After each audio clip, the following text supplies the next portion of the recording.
going to be sweet and short. We have 10 students in the studio, but we're going to have 8 presenting because two of them have been sick for a couple of days. Of course, we let them off the hook, and they will present later on another day. So we have 8 projects to see. This is a studio I've been teaching together with Joe Day here, the magnificent Joe Day. And it's, I mean, the three of you are familiar with the work that we do in the studio one way or another. So you will see certain trends that carry on from other studios that we've done. But also this one have a couple of things which I think are fairly different this time around. Is wearable architecture. The title of the studio is a simple premise. Is a garment or some kind of artifact that you can wear and carry and have the capacity to become a habitat. But we didn't give them a lot of rules, so it can go from the habitat to garment or from garment to habitat. So it can be interchangeable. We didn't give them any principles of research or any sense of precedent. We showed them a lot of stuff. And there was a lot of latitude for each of the students to figure it out, what inspired them, what mechanism, what logic, what methodologies, what material simulations they wanted to. There was not an encouragement in particular kind of technique per se. So you will see that there is a very diverse series of ideas. As I said, there are common trends. There is the use of animation and imaging and renders and a taste for outcast and strangeness that is always present, and that doesn't go away. But also we give them latitude in terms of this is an individual thing or can be collective. It can be associated with technology. So you will find that one of them that is related to a dating app. Some others are. So there's a whole series of ideas. Some of them, which unfortunately we're not going to see today, some of them also took on the idea of protest, but also some of them took the idea in terms of certain kind of a nature relationship. We also didn't give them a site. We told them that it was okay for them to set it in the urban environment or rural or nature environment, or it can go either way. So it's not all over the place as I make it sound. I mean, there is a lot of underlying coherences, but at the same time, we thought that it was an interesting time to also to liberate and also to question mobility, temporality. So nobody needs to have the perennial pressure of architecture that this needs to be durable or stable or iconic of any of those words. So it has a little bit of the elevation of day by day things and things that we can relate to it. And of course, with a lot of room for fetishism, objectivization, obsessions, and so on in each of the author.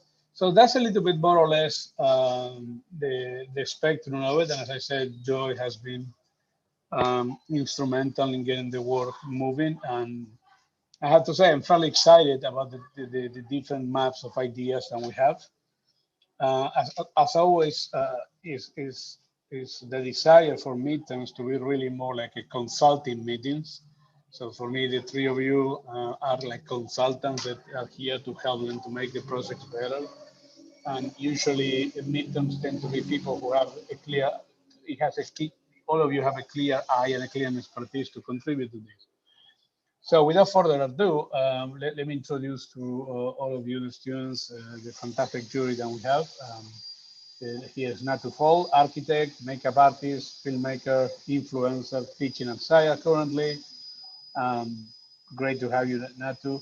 Natasha Smayer, current teacher in UCLA, fantastic teacher, thinker, designer, taught in the AA, in SCI-Arc, with extraordinary sense for the goofy.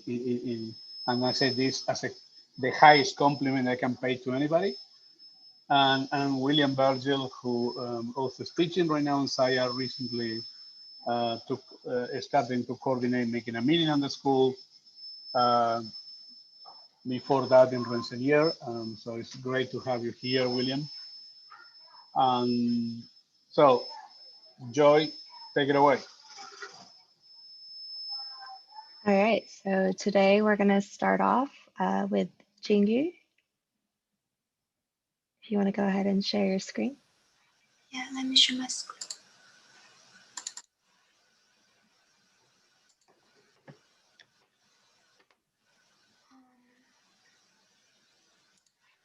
I'm Jingyu, and thinking about wearable architecture, my start point is inflating and exhausting air. These are hence Hermes installations. What inspired me is that the shape of the balloon is uncertain and is completely determined by the inflection and development. So inflection as a concept has a huge potential to make the balloon a garment, a piece of furniture, a habitat. About the exhausting, I think it can form beautiful wrinkle patterns if applied to the garment. Like the pleated skirt, when the balloon is dried and deflated, such wrinkles can also form. So I combine two techniques to realize the transfer from garment to habitat. I imagine a donate balloon. This linear can serve as circulation space and the blue air can be an activity space. Here are some early interactions I tested. About the texture, I use oil painting and change the opacity, some colors to be transparent, which can be opening and the apparatus of the habitat. It's the moment from exhausting to inflating. The oil painting pattern gives blue some organic behaviors. Here are some form of garment. And this one is a transformation in a community context. It's flow into the sky and then could explode. When it explodes, the blue can become some part of the environment, creating a new world through architecture nature. Because of COVID-19, many public facilities were forced closed. Because the blues are played for, the habitat is reimagined playground. Now each person can come to the park by wearing this garment, which can protect the person from outside. I hope my wearable architecture can active abandoned parks during the pandemic and create an opportunity for people to transfer their world for enjoyment. That's all.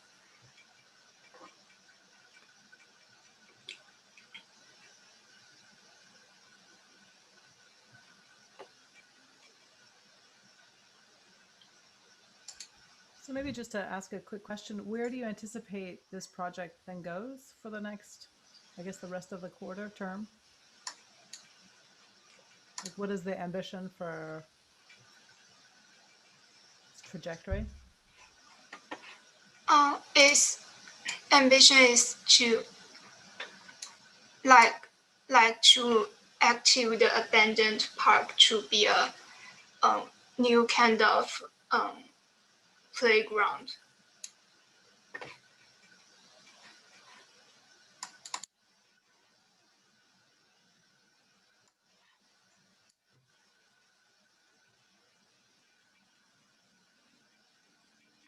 Do you want to loop it? Keep it going?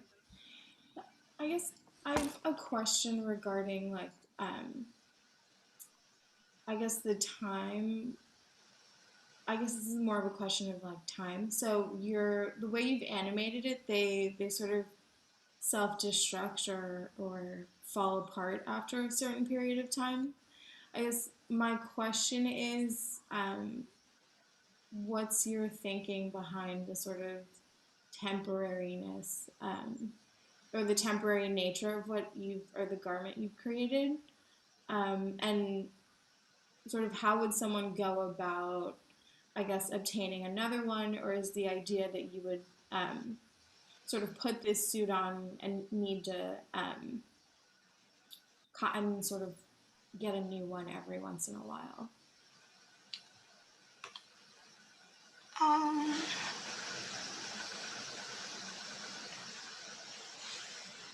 Um, I think maybe need to consider it Okay. in the next Yeah, day. 'cause I'm thinking like, is the material supposed to be biodegradable? Like once it falls apart, what's its life afterwards, right? Because the pieces it comes apart in look too small to be able to recycle it to turn it into like another garment or to find another use for it. I'm just wondering what happens to those pieces once they sort of disperse.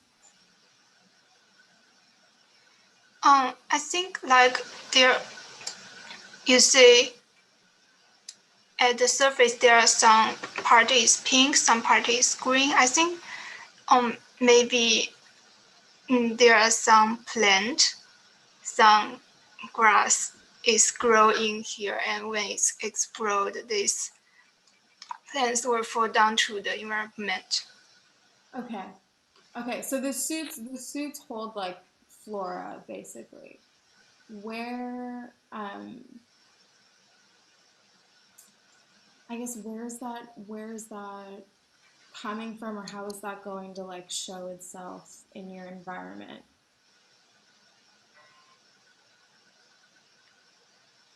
Um, Right, because the plants and the vegetation you've shown here are existing, right? I guess what's to happen to this space once like 20 of these suits explode and sort of litter the ground? when it explodes, I think like the flower, the plant will float in the sky. I think it's also a part of the playground, and I think the plant in the bloom is kind of very colorful and happy. It's not like the plant in the side. All right, Jinju, let me try to help you out. I think everything that you have created here is fantastic, especially like these little moments where you're doing the studies of like the different parts and how they, inflate. That's how I would call the studies on, before you do the actual suit. So for me, I think like answering Natu's questions of the temporality of the suit, it's kind of like I would imagine it as, okay. I don't know if maybe not, but there's this movie, I think like maybe 2000, early 2000s, that came out. It's called Bubble Boy, and it's this boy that for him to get out of his house, he has to always wear this bubble suit because he's allergic to things in the environment or something like that.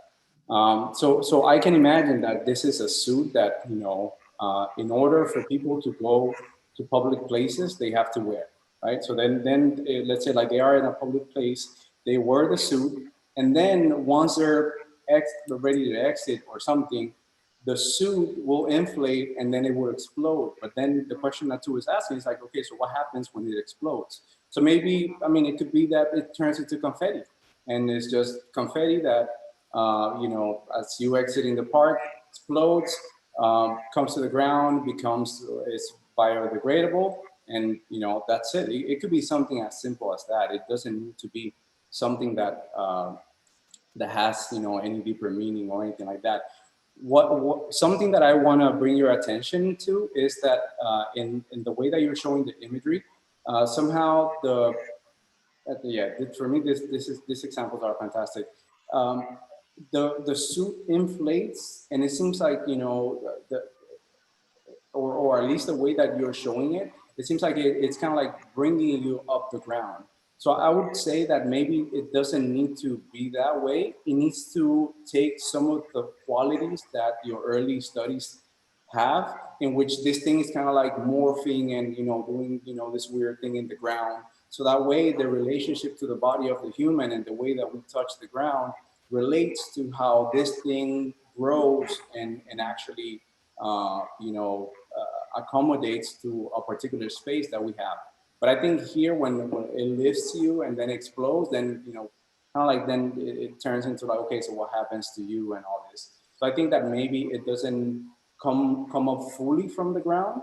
It stays in the ground and kind of like accommodates to kind of like maybe, I don't know, if there's somebody too close, very close to you, it pushes that person out of the way, or something like that. Right. I think William, your feedback is on point. I think this idea of it like inflating and adapting to either space or the human body a little bit closer, I do think the floating aspect is a little more like sci-fi than anything.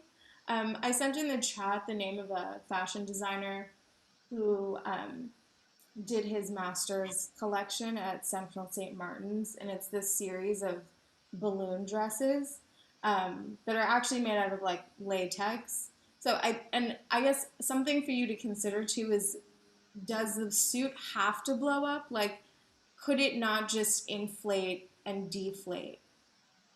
Like, what are you actually gaining from it, like exploding and sort of disintegrating? You know, I think the photo Natasha sent into the chat as well is something for you to think about. Like, what happens to this suit once it's not on the body and it's also not inflated? Like, how does it like hold itself? Is it kind of really floppy? Like, what's I guess what's the life of like the garment alone? You know. I also send another link. This is they do like this art toy. It's called Shoot Uzi. So they're about to. I just saw this today. They're working on this prototype, and the way that they're showing it is that it's like this deflated balloon, and then it turns into like this Uzi, right? So I would say that, and then the product is actually like something that looks like a balloon. So maybe another way that you can go about this is that once it inflates, maybe we're able to exit out of it, and then it becomes, you know, something else that you can repurpose to have another use. Exactly. I think the image I sent of the deflated Christmas, if you're looking to, I don't know, I think I understood that you were saying that these are also like seeded suits, that they provide nutrients for the plantings. Is that right? Or did I just hear what I wanted to hear? No, that's right. So Yeah. I think when they explode, they hold like seeds or something like that. And so I think, you know, if you look at the image that I put in the chat, it already, if you kind of are stepping too far away, it looks like a kind of flower garden gone crazy. Mm-hmm. So I think the kind of parallel between having these wearables and then having them also just fall off your body or just completely deflate and then be treated as either gardenscape or fertilizing the garden, I think makes them, I think, have qualities that last beyond the moment they explode. Because I think once they explode, your image suggests that it's all kind of just torn and sharded, and it does look like confetti. And there's a kind of concept there. I think if you were to deal with it as confetti, I would explode them into really tiny particles, so it does just kind of look like snow, like a really brightly colorful snow. And otherwise, I mean, I like the sort of vulgar aesthetic of this Christmas house where you just have all of these deflated, and we have some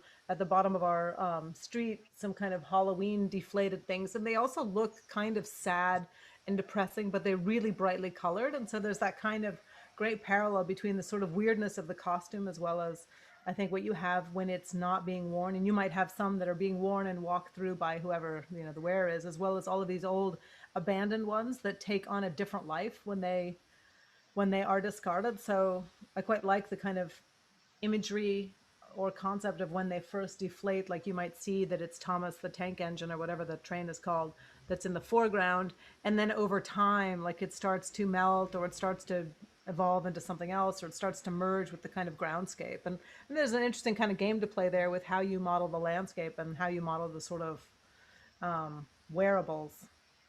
But I love the balloon dresses. If you don't know of them, you should definitely look at them. They're really awesome. And I would look at the video of when they were shown down the catwalk, because it's really about the performance. Yeah. And you're like, every time you see them inflate and you see them start to deflate and the models do this, you're like, is it going to work? Are they going to get stuck? Right? Like there's this, and then it's really tight latex. And so they kind of have to like fight with it a little bit. And I think the kind of performative aspect of the body and the material is something that's really interesting. And then play again the performative aspect between the sort of deflated costume and the ground, and have some sort of, I think, performance or action happen there too. It'd be really interesting to think about and play with. Sorry, I'm in the garage. I have a lot of garage audio. I'm going to turn my mic off.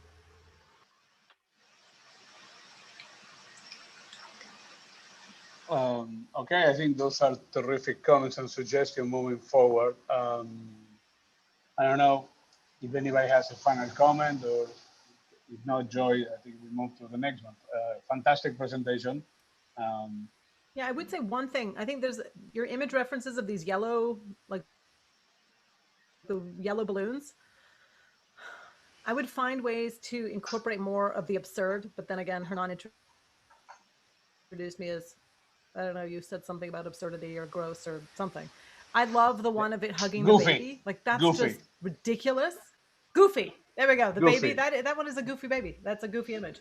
Yeah. The baby moment is ridiculous, but I think to see the baby moment and then see the latter moment where it like starts to become structure, you like there's an opportunity to play with those both kind of absurd and kind of productive, constructive forms of costuming and landscape.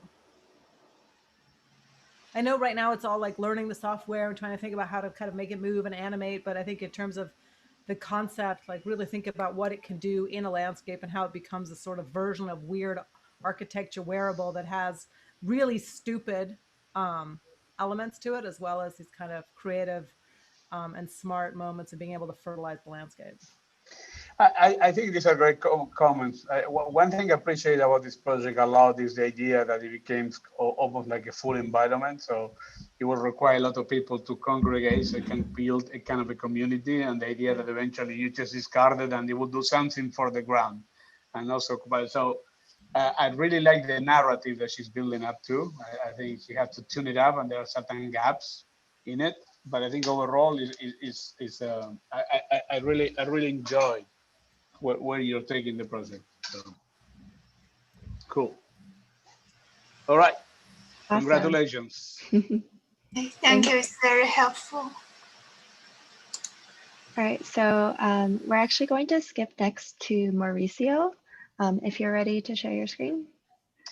So, sorry, one thing I didn't ask our guests is this is being recorded and also it's being broadcast in YouTube. I hope that the three of you are okay with that. If not, we can stop it. Okay.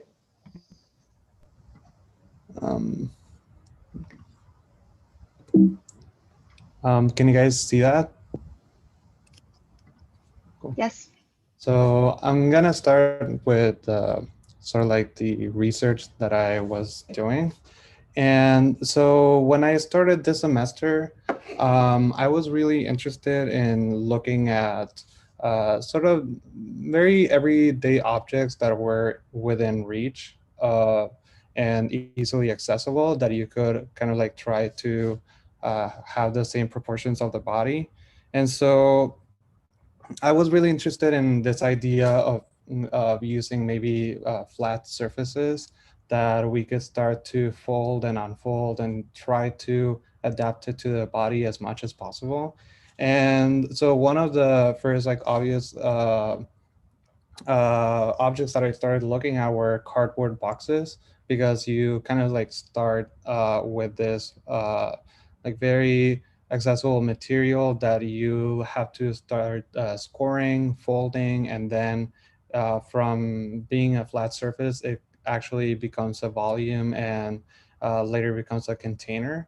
And so, and then later on, I was looking into another type of flat surfaces, which were rugs and carpets.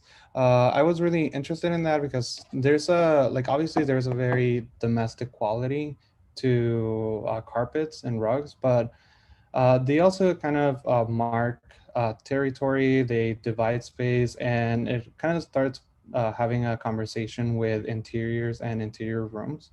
And so I started working with both the carpet and the cardboard, and the first thing I did was take actual FedEx boxes, which, you know, like they're very like recognizable, they're very conventional, they're very accessible.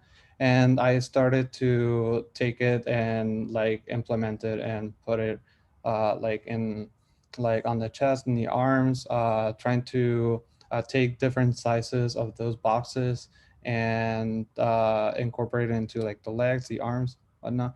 And there's also like a very like a lot of importance in the graphic qualities of so like the brand of FedEx, like again, like it's very recognizable, not only because of the name, but like the colors, the graphics, and sort of like the information. And when we look at cardboard boxes, there's like a lot of it is obvious in how you're supposed to fold it, but usually they have like very specific instructions in those in the boxes like implemented. So like there are places where it says to like fold here, uh you know, like there's a specific amount of weight that the objects inside the box is supposed to have.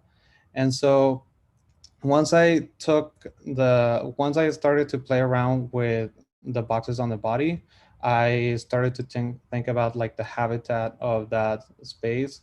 And what I was looking into is kind of making an interior with these flat surfaces, and making like if we have an interior room, and then being able to manipulate that interior room with the wearable. And so here we kind of have like an idea of like how the carpet would play with the cardboard boxes, and how they would be able to uh, uh, play with each other. But at the same time, we can understand that just having a couple of boxes, on like 3 or 4 boxes, would not be able to uh, like fill an entire room. So what I'm thinking of working next is kind of making, rather than just one wearable, I'm looking into making kind of like a collection of wearables that together form an interior. And being able to like mix and match these. Yeah, that's it.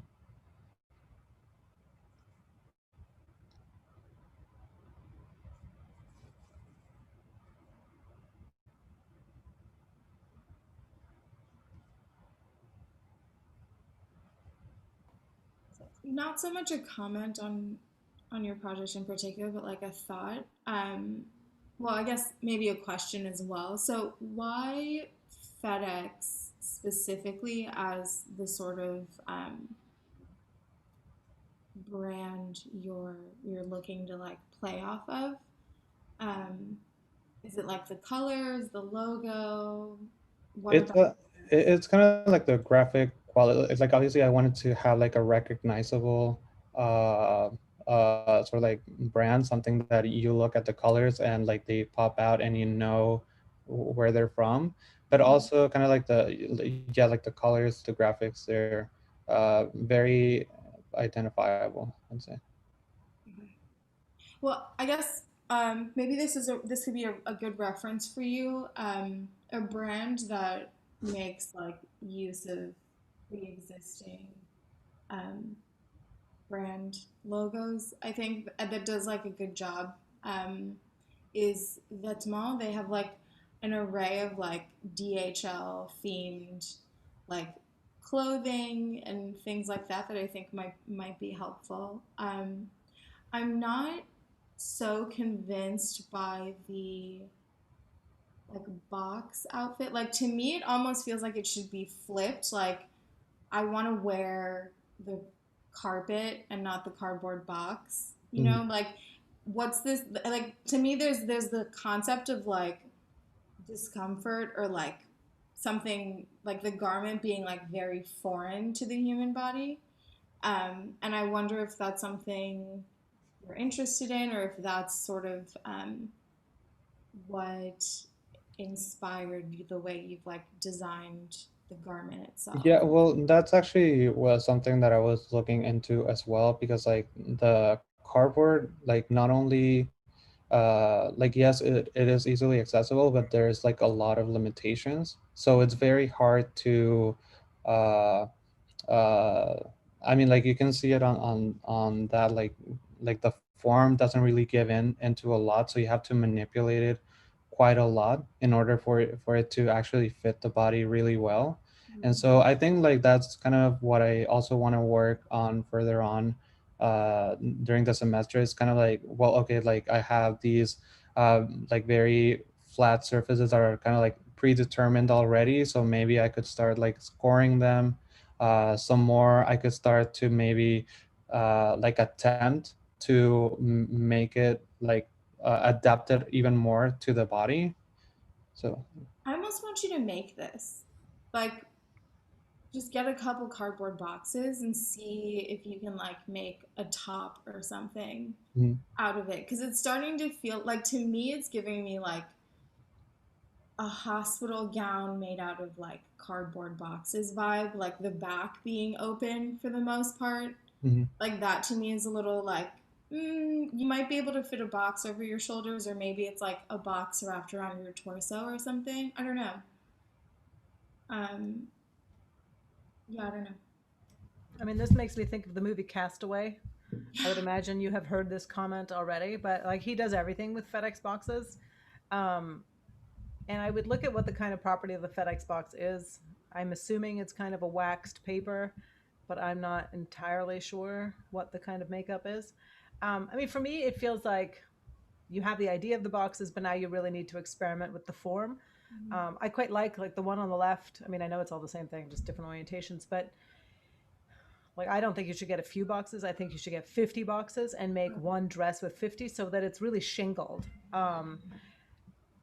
Because I don't think you want to make an outfit or a kind of wearable from a few FedEx boxes, but rather think about what the box or the kind of idea of packaging and its pre-folded, pre-cut elements can do for you. I think those tabs and how the thing starts to assemble together is really important. I'm assuming you have seen the Hussein Chalayan 2000 show. It was epic. And if you go to minute 7:30, I just put it in the chat, 7:30. I mean, they're all pretty epic. And if you're all doing wearables and you haven't seen this video, then you really must see this video.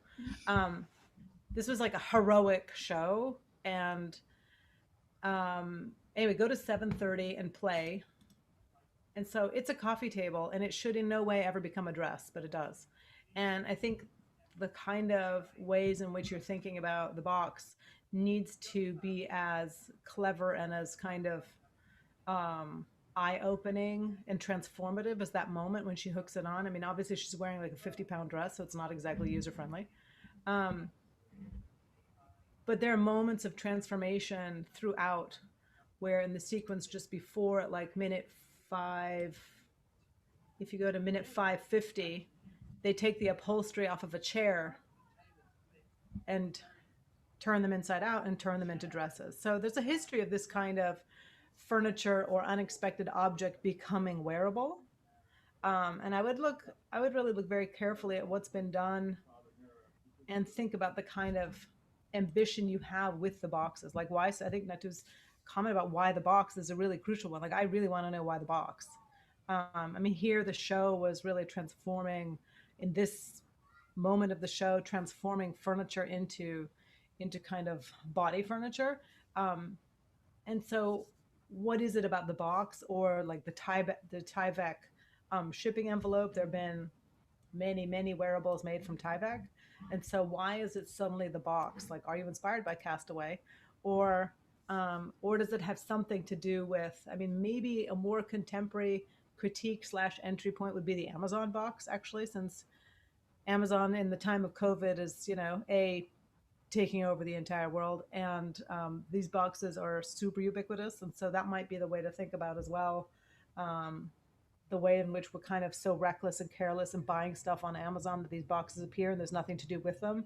Perhaps instead of buying clothing, you're actually just ordering the boxes to make your clothing. I mean, I think there's a kind of opportunity for a narrative that would probably be better suited to Amazon than specifically FedEx, just because there's the kind of, I guess, for me, the sort of baggage associated with a particular company and several narratives that have already been kind of folded into it than with Amazon and the sort of idea of ubiquity, the idea of contemporary forms of excess specifically, et cetera, et cetera. I think, Natasha, going off of that, I think it also is possible to just like keep adding to it, right? Like this idea that now that we're home, everything's being shipped to us, so you could get things shipped from FedEx. You could get things shipped from UPS Sure. or The post office. DHL or whatever. Like maybe it's like a series of dresses or garment pieces that are made of like boxes from a bunch of different sort of carrier services, See, right? she's thinking about the whole line, the season Exactly. line. Right. Well, I mean, because I think that way it really speaks to like this sort of Yeah. excessive consumerism that I we like all that. sort of play into, right? Also, more carpet colorways to choose from as well. Exactly, right. So you have like the yellow and red for DHL, the brown and like gold for UPS. UPS. There's I mean, Amazon boxes are really just like cardboard boxes. So I think maybe the Amazon box is somewhere in between being like very sort of recognizable or legible, right? To like just a standard like cardboard box or something. You know, I think there's definitely room for you to play with, and if the whole like graphic being recognizable is very important to you, I think you need to run with that um, a lot more than just in the colors you've chosen. Like if you click to the interior shot, like you know, the way you've sort of made the carpet wrap the room, does it have to be in like rectangular squares? Does it have to be in like rectangular pieces? Or could you start to like take the logos themselves and turn them into like the rugs or something that then the dresses or the tops or the garments sort of interact with? For me, Mauricio, there's something that you mentioned in your presentation. You talked about fold and unfold, and to mine it came this origami game that we used to play when I was little. That you kind of like go like this, and you open and close it, open and close it, and then you have like different set of commands that you're supposed to do. So for me, when you were talking about the box and how the box becomes a wearable, I started thinking, okay, so what if you start with different, and just like Natasha mentioned, the box doesn't need to be as big as it comes, right? Like you should be able to chop it up. I know you mentioned that it's hard and all these things, but if you really think about it in the context of the studio in which you pick, you are in the perfect scenario to design and do anything as far out as you can, right? So it could be a box, let's say that is rigid, and once it comes into your body, it becomes looser. It could be a box that kind of like going back to that origami example, that you fold it a certain way and it's a shirt, and then you fold it another way and it's some pants, and vice versa, right? So there's many possibilities in which folding and unfolding of the box can guide the way that it shapes with the body. Something else that I was thinking, it's chenille sewing. I'm not sure if that's how you pronounce it, but when I saw the carpet, it reminded me of that type of sewing. And for me, the way that can play, instead of just thinking about this as something separate that it becomes part, you kind of like trying to tie it back to architecture. I would say that this image that you have right here, for me, this is the inside of this suit or this garment that you're creating. And then this might have like cooling properties or heating properties, or maybe I don't know, maybe you have a lot of hair in your body, and this feels comfortable. But I think that this feature that you created here with the carpet, that sort of texture needs to be attached to the actual garment, and it shouldn't be something completely separate, unless it's something that you take it off, you throw it, and then it becomes a big room or something like that, which I don't think that for what the studio is asking, it's feasible.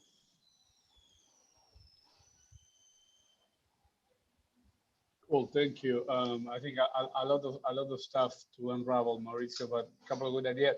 this is maybe not so important, but one thing I think when Natasha and Natu were talking about Amazon and DHL and so on, there is something interesting about, I mean, there is branding and the logistics of it. Like Amazon, everything in Amazon is designed to be generic that can be used by anybody. So it's not a centralized company. It's a system and distribute and they use whoever is available. Different than FedEx or DHL, which are closed systems. Again, it's not here or there. Mauricio is not. I don't think it's that important. But there is something interesting about the attitude of the aesthetics about how companies choose to brand themselves.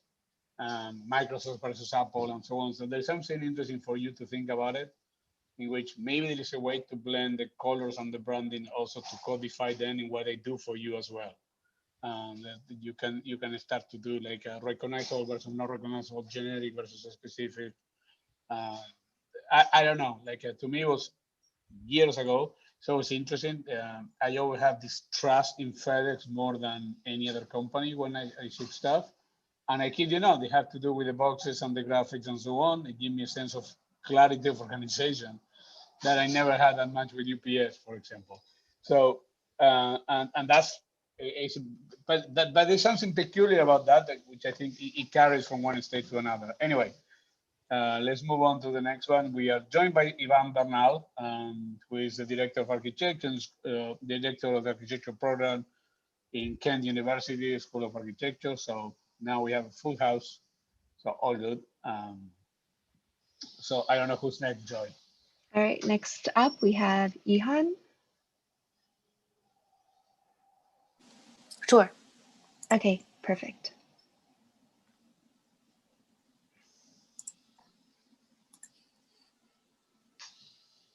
You can hear me and see the screen, right? Yes. Okay. Hi, everyone. I'm Iahan, and here's just the fast showing that my start point and inspiration, which is the few researchers in a few fashion brands and some marine species. And here is the video. My project is a wearable device work as a facility of an online dating app. Not like other online dating apps where users' communications are merely based on online information in virtual world. This dating app, the program and system part should be more about detecting users' emotions and mental sense immediately and help people have a sincere face-to-face communication in real world, which has become more and more rare. The device is made of some malleable and flexible foam material. So normally they will appear as a beautiful garment for you to dress up and date with someone. But once you meet someone you like on the street, maybe it's accidentally, you meet some other users of the same dating app on the street corner, then the garment will just scale up and in the proper size you need and reform and illuminate to help those isolated and shy modern people who generally repress their senses to express their emotion directly, just like a peacock spreads its tails, or as if a more obvious way of glowing on the face. And that's why I use some formation of creatures and try to make its opacity like skin. And it has the soft candy-like translucent quality, but what will melt it is it should be the user's emotion rather than the hot temperature. And also, at some point, these two garments can combine together and become a new private space for the couple. Two garments will physically absorb with each other, and then they just fuse and merge together to become a new house, which has the different quality as the one for single people. The couples the couples have private spaces to talking. And at the same time, the habitat still utilize its appearance to display their romantic love story to the public. It creates not only interaction between couples, but also indirect connection among the society. Let me show a few tests, like the house for couples. It's a few tests which has different quality as the single house. Yeah.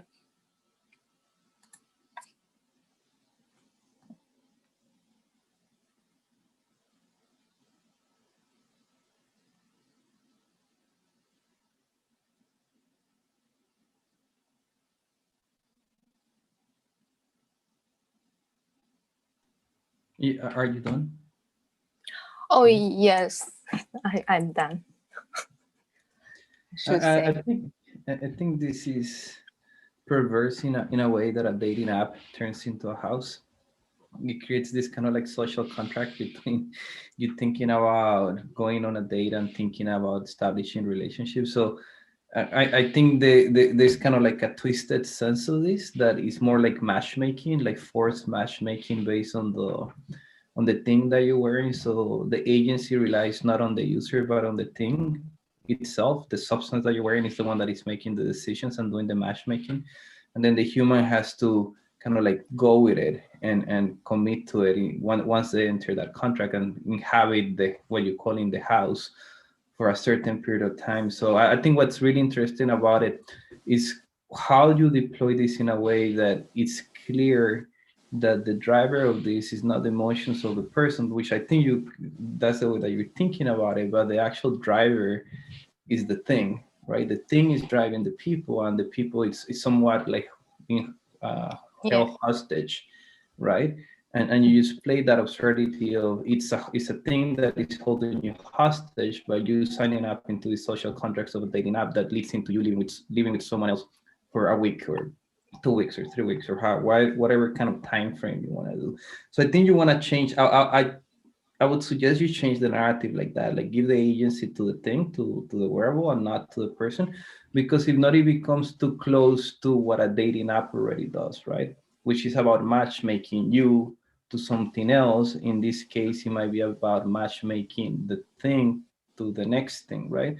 And you have a ton of scenarios to play here. Like you have a scenario where this obviously is the most typical encounter between two people, but it might be 3 people, 4 people, a crowd, and what that happens and what's platonic, what is not platonic, like what are the advantages of some of the situations that you might be able to set up in here. I think it's really interesting in also how you develop the behavior of the thing outside of the person, and then the person has to respond to that behavior. It's like a force, like maybe the thing just like moves in a certain, like drips, right? Or just like, yeah, maybe it's dripping or just sliding through the ground, so the person is forced to like lay down and like be carried by this thing. So I'll play it out more that way, a little bit more extreme, and change the roles of the thing and the person.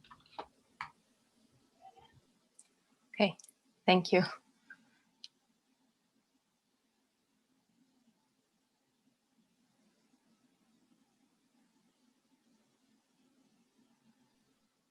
Yeah, I would also add that you can also think about this as showing the emotion through the different colors. So when the system is attracted to another system that might look cute to it, the color changes. So it's kind of like you mentioned something about like whenever it gets hot, something happens. Sorry, I lost my. I just remember hot, and then in my head I thought of this Nike SB shoe that I'll send a link in the chat. But whenever you so the shoe is black. So whenever the shoe gets hot, it reveals this kind of like heat wave pattern underneath the shoe, and whenever it cools off, it goes back to being black. So I would say that maybe to some sort of system where this thing starts depicting different colors depending on the proximity of something that the system might like. That can, really tie in the idea of like, how does this thing determines, who's compatible to you and who's not.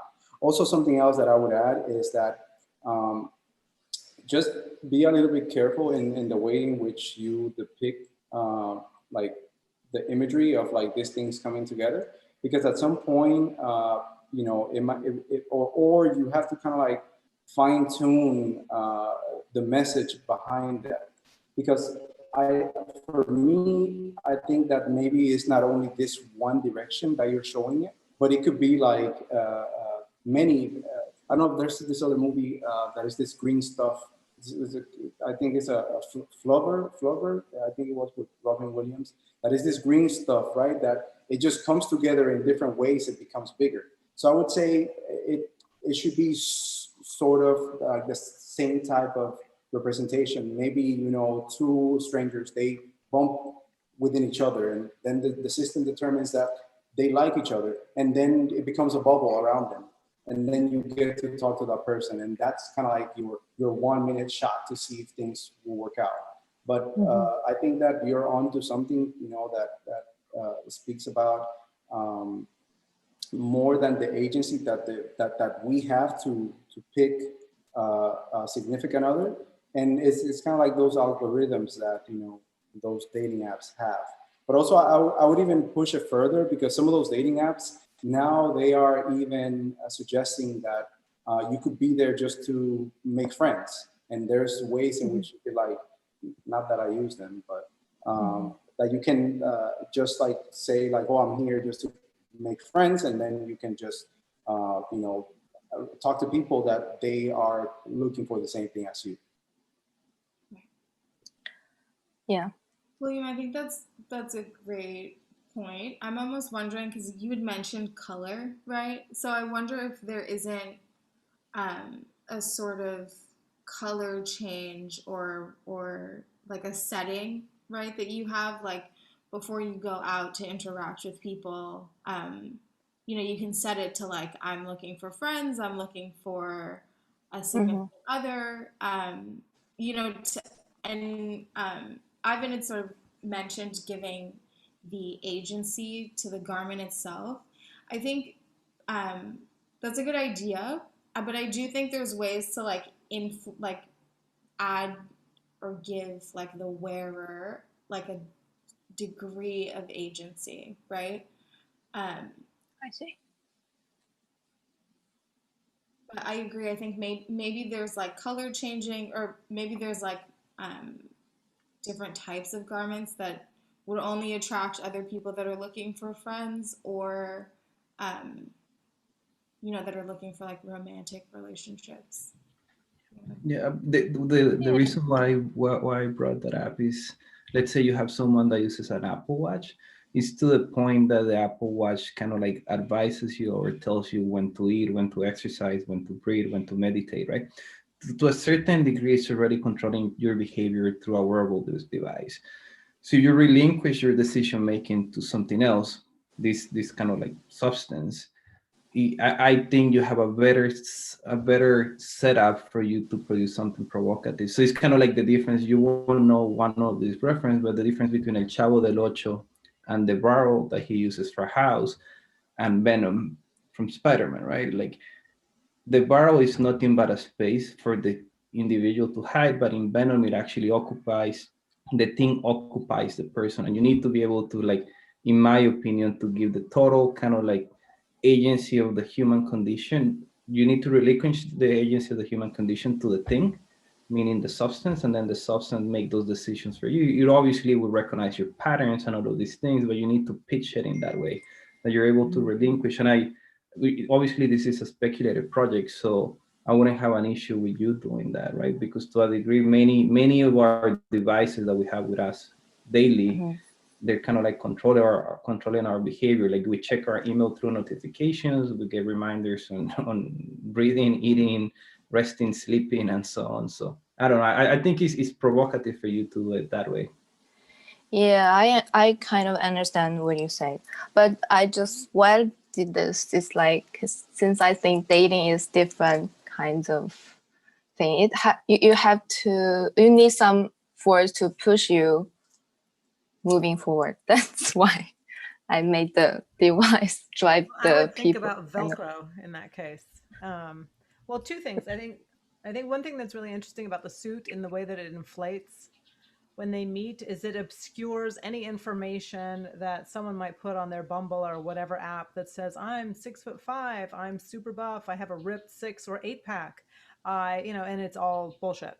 So, and likewise, obviously for women or non-binary, right? That you're just putting up really generalized versions of what could be something really specific. And I think what's interesting about the suit is how it could obliterate that, right? And so as a kind of first meet, like this thing that's playing right now, well, they're going to inflate in a second, but like if the suits are super inflated when we meet, then there could also be a kind of interesting commentary on what that profile statement or what those profile details really mean, right? So the suit kind of obliterates all of that, and it begins to either with Velcro, with whatever kind of, I think there needs to be some sort of material attitude to this. I mean, the only reason I like the idea of Velcro is like if you bump into someone, you're kind of stuck, especially if it's like a big swath.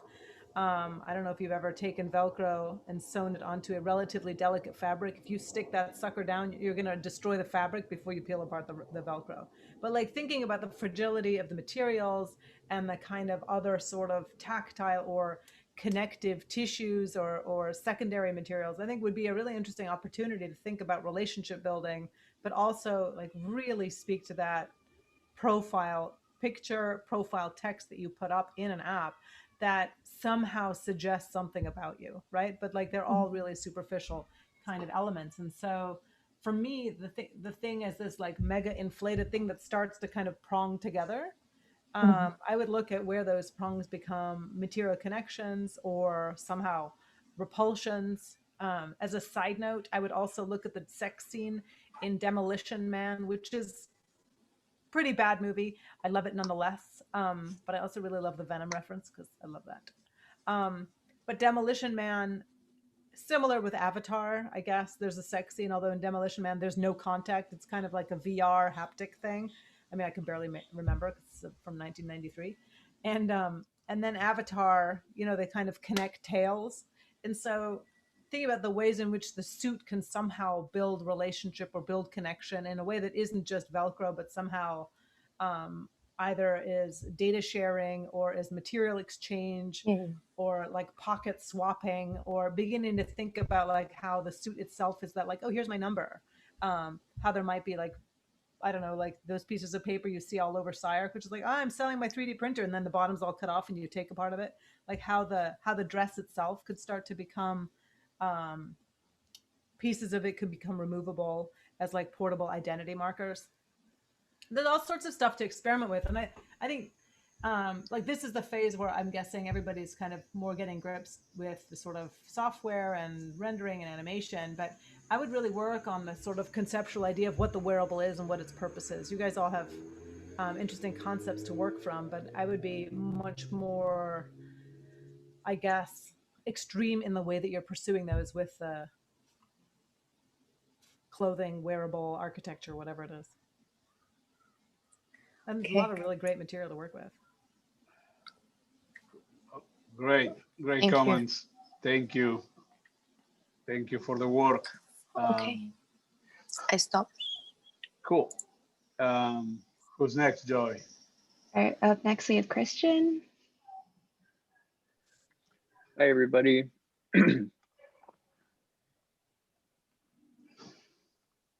All right. Hold on 1 second. Sorry. Okay. So what I'm interested in is the combination of things that are sort of mismatched in nature and what you sort of get. As far as the garment reference that I have, I was sort of working from a hazmat, especially considering the current political and COVID climate that we're in, and how this hazmat suit can serve as a protection, but also serve as the habitat and functionality for portability. I was using a software that actually literally sews together different materials. So kind of looking at like all of the fabric unrolled and how it maps together and different ways that I can use this suit and the life support system that remains behind it.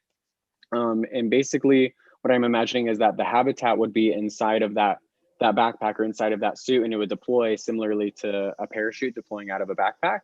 And as it deploys, it would be something to the extent of this tent. And I'm still working on the rendering for that. And as far as the actual suit itself, this was what I was working at a previous pinup that we had. And it was sort of this tube wrapping around the body. And as it wraps around the body, what it's doing is it's serving, it's a representation of a zipper or multiple different things that I'm kind of kit bashing onto this model. So in the first slide, which it's going to loop back to right now, what you're sort of seeing is all of the different elements that I'm trying to put together and how they just sort of don't work. And where it's going is to continue to develop it into something that can, as it's deployed, develop into a structure or some sort of a city, as well as also improving the renderings and maintaining that protection and portability aspect. That's where I'm at right now. Can I just say, I love that you've produced the patterns for it, for the suit right now, like just those the fabric patterns. I think as a drawing, that would be really interesting if you continue to develop. You're talking about these right here, right? Yeah. Mm-hmm. Yeah, that's the goal.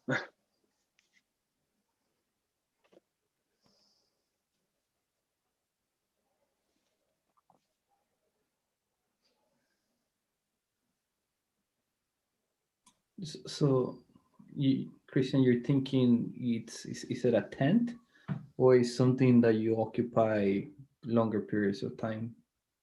So it's something, it's a habitat that can be portable and sort of deployed or packed back into the sustainment system on the back of the hazmat suit.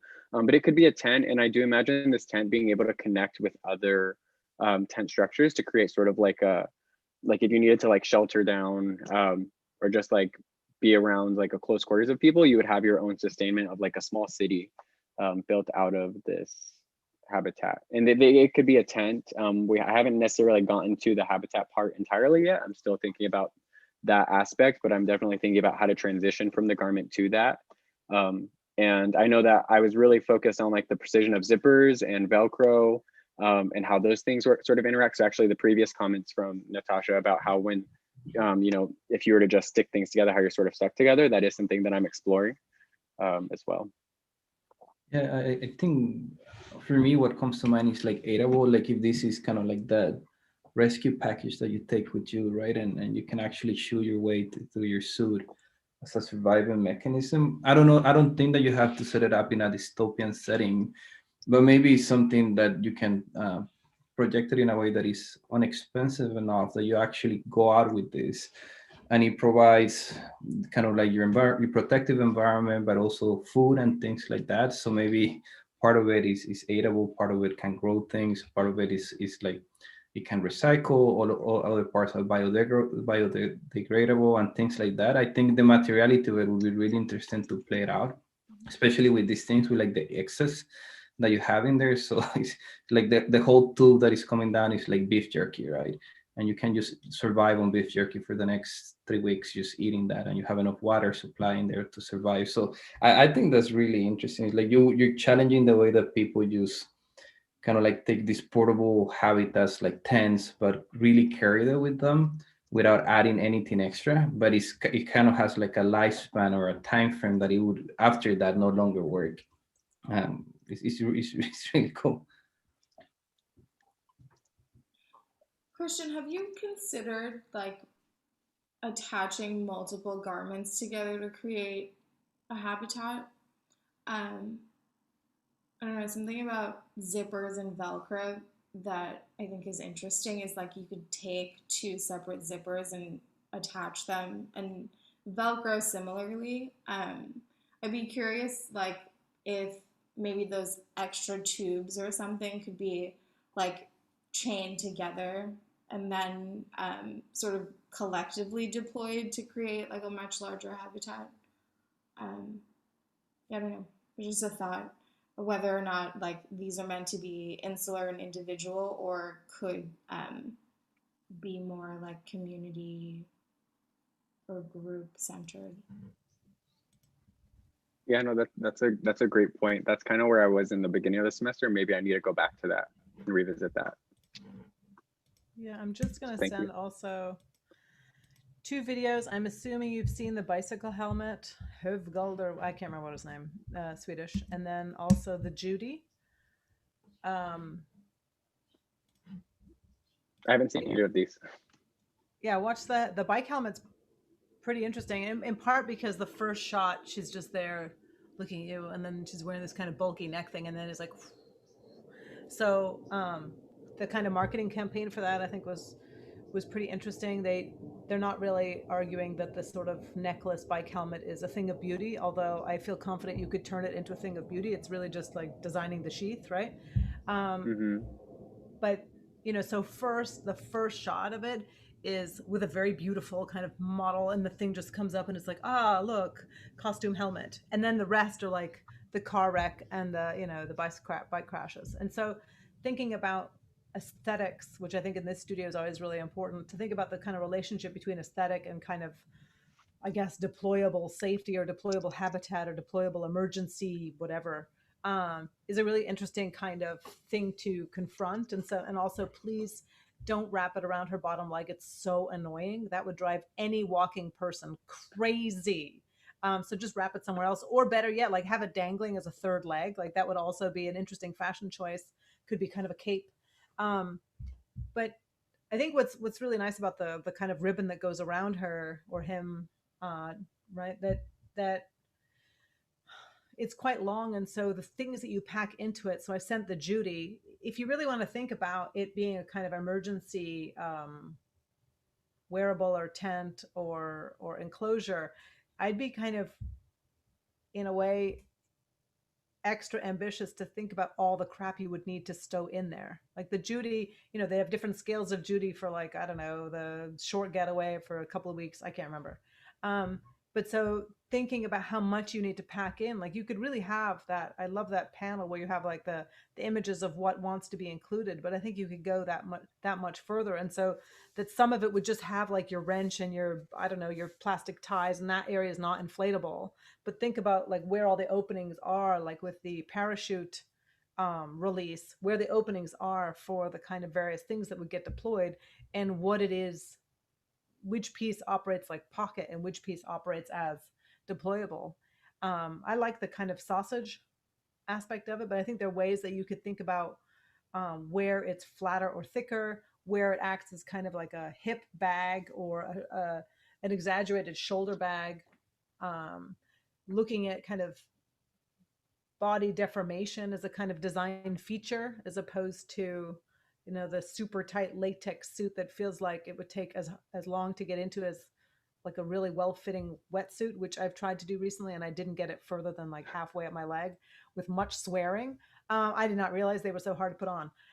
But like thinking about the sort of relationship of the wetsuit or the kind of safety suit and all the other crap, like I would love to see also this thing weigh 50 pounds. And so, we see someone sashaying like in your walkway, but also we have the moment before where they're putting the thing on and there's much swearing and they're like, lifting this 25-pound arm up. You're like thinking about the kind of moments for comedy or reality where we really understand what's in this. And just because it's animated doesn't mean the suit needs to be weightless. I think there's like real opportunity for play because we're so optimistic and I would say probably kind of naive in the way that we think about wearable architectures. And if you pick up like a heavily sequined dress, some of those dresses are like 80 pounds, right? This is a lot of sequins. And if I think of all the stuff you're going to carry, it's going to be heavy. And I would love to see that sort of fidelity to weight, material, gravity, seams, right? Some of these, if they're carrying all of your like heavy equipment, it's going to be like bolstered like crazy. So yeah. I just think there's like real opportunity to play in there.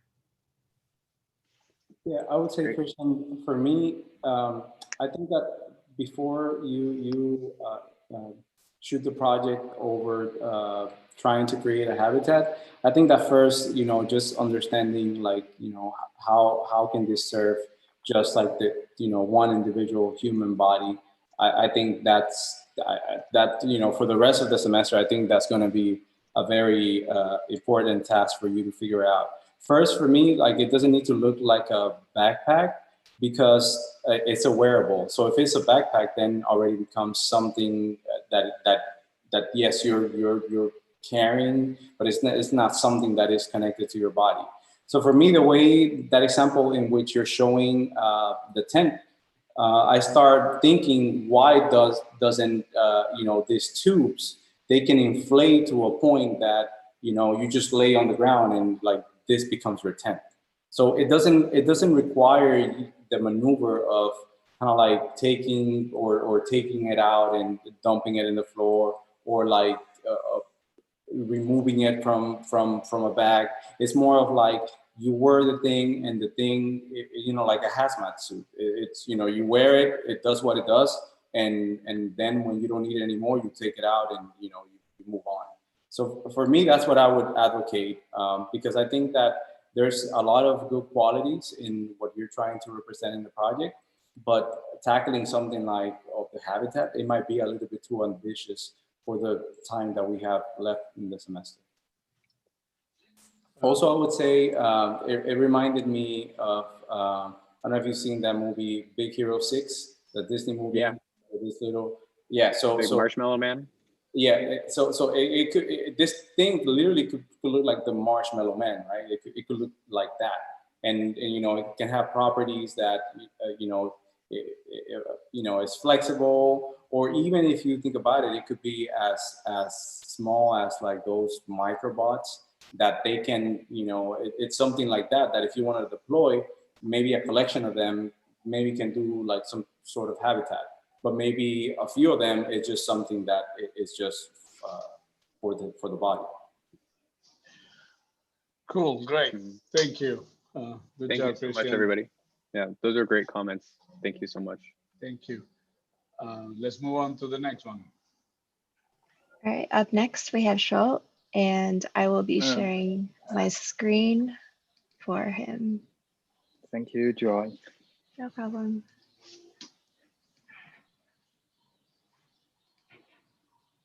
All right, go ahead. Yeah.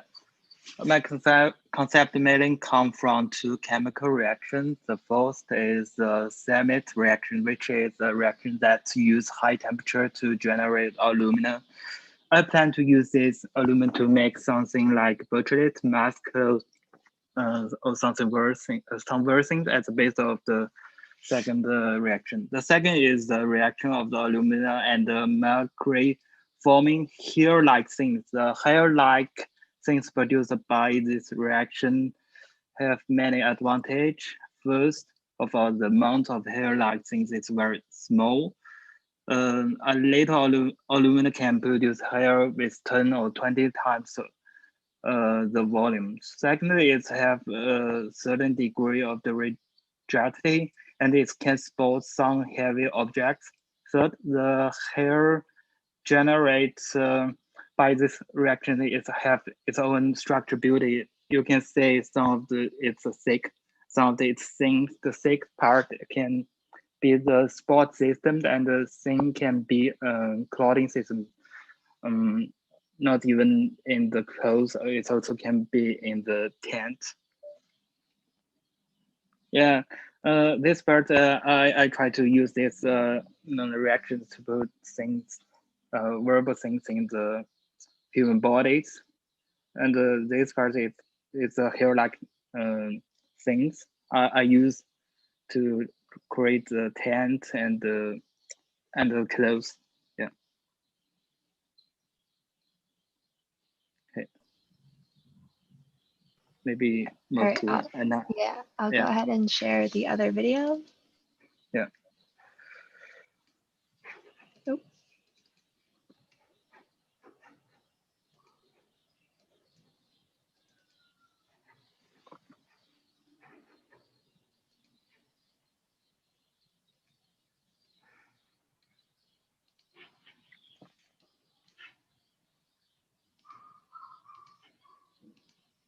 Go ahead.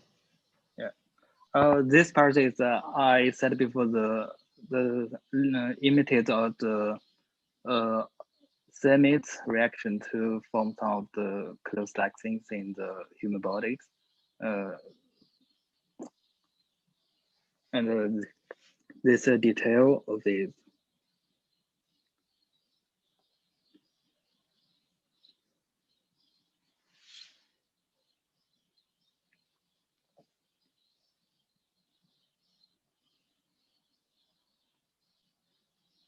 In this part, I just try to simulate the hair-like things to generate, and this is a detail of the clothes that it have a lot of line hairs.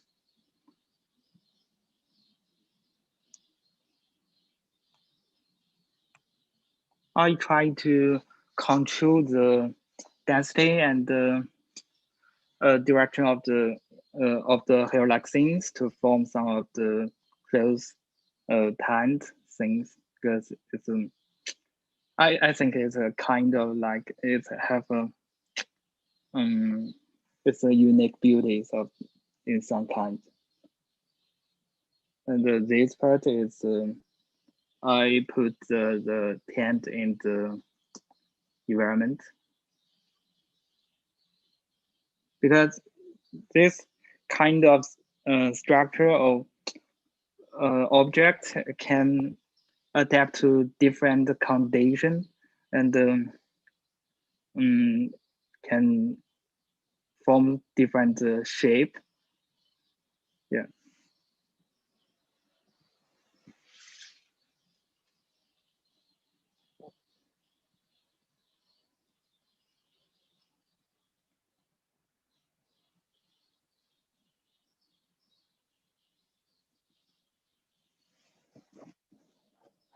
Yeah, that's all.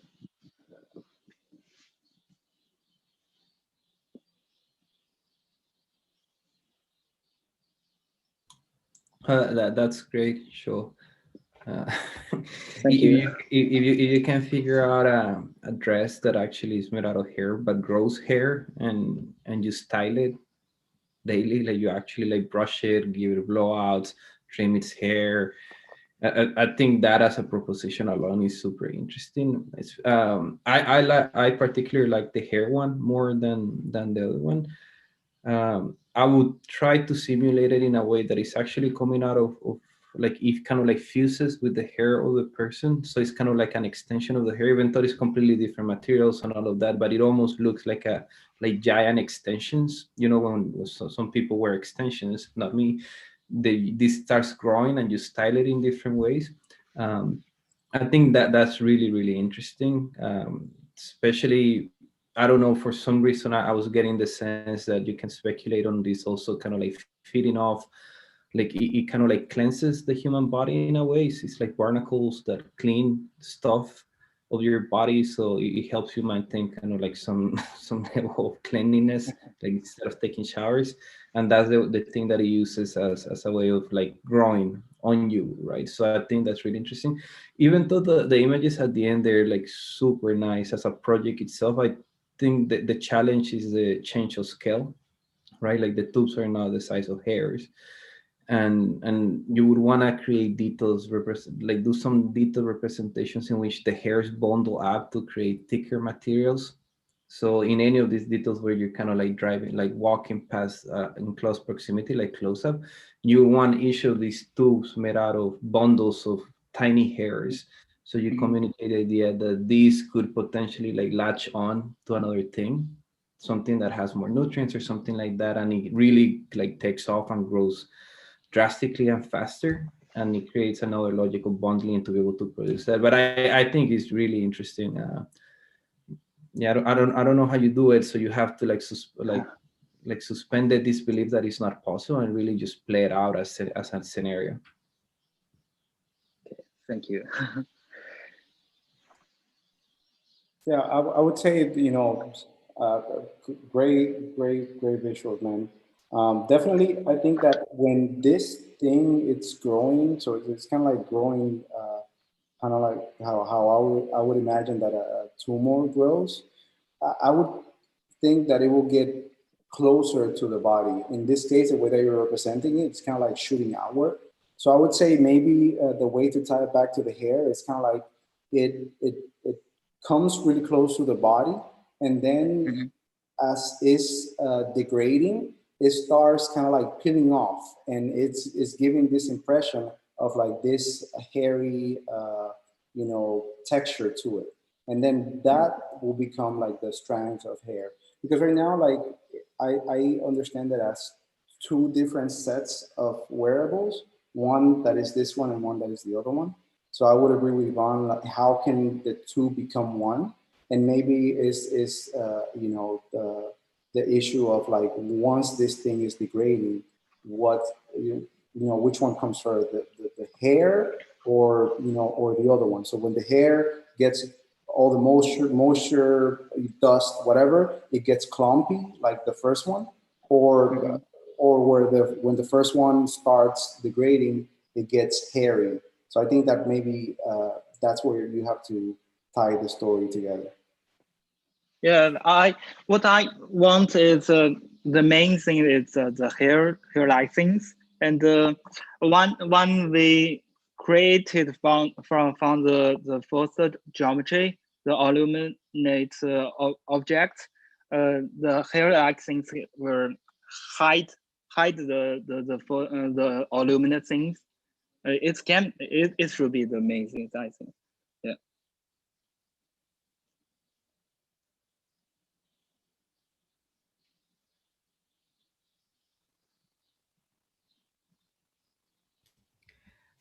I guess my comments for this one are more about the animation than the suit itself. I really love the hair suit as well.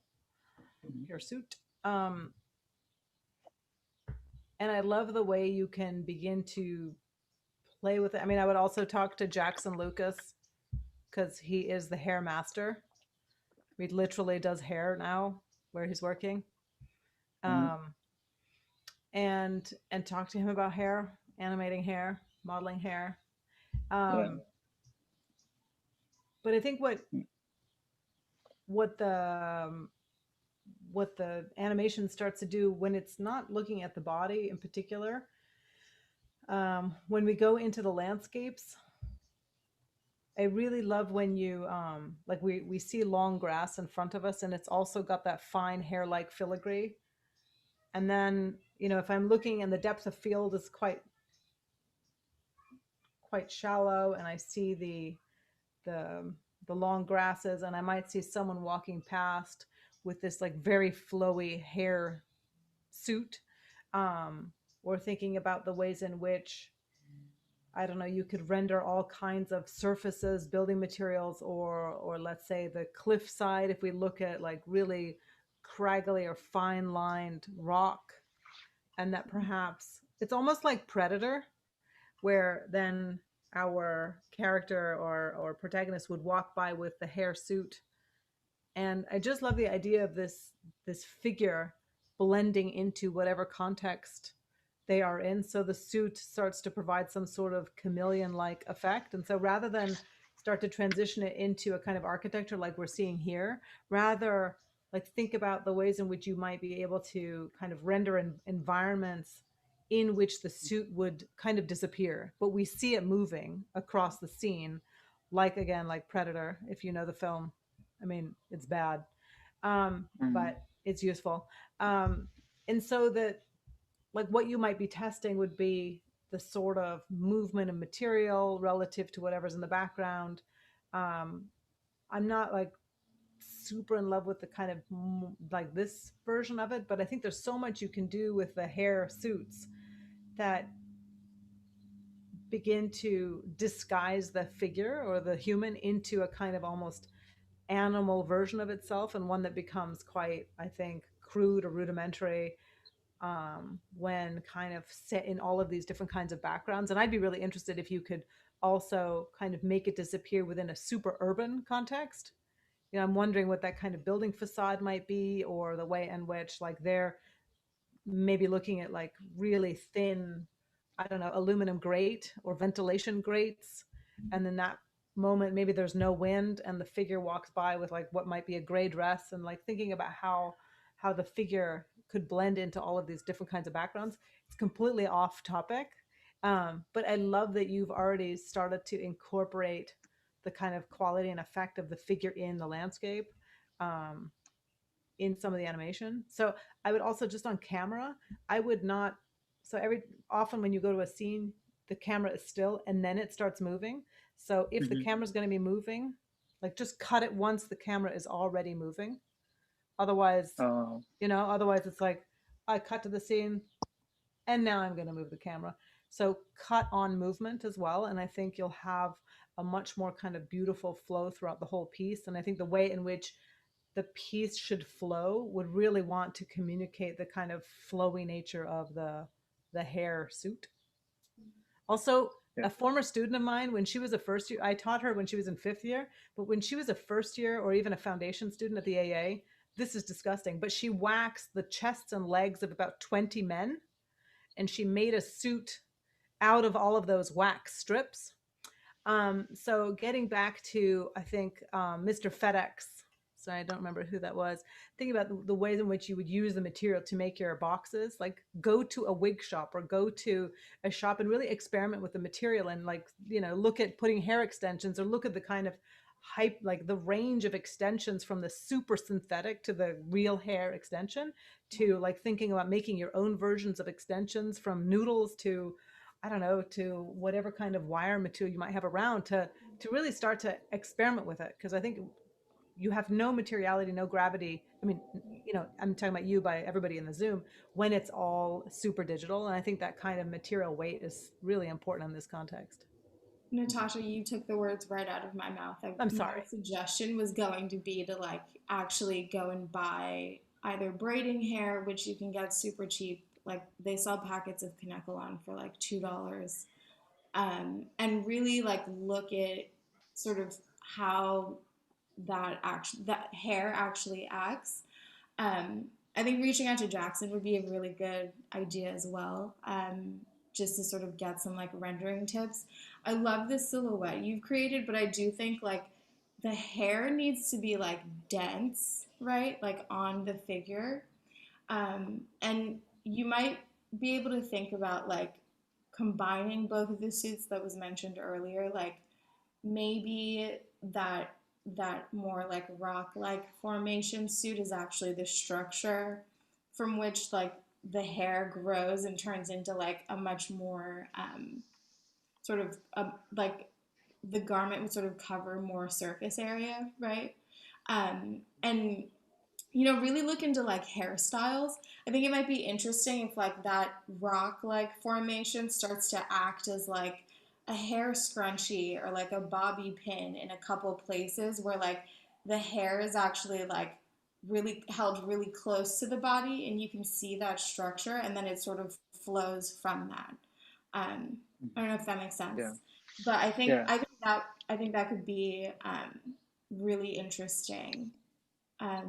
Just in terms of like, making the silhouette like really like much more like grand, right? I think looking at the garments you've made, I'm reading a lot of like Iris Van Harpen inspiration. And so like if you look at her work, sort of playing up those silhouettes to be like super dramatic, like to where like once you start to animate it in the world you've created, like Natasha's saying, that figure starts to like blend in and camouflage with its environment.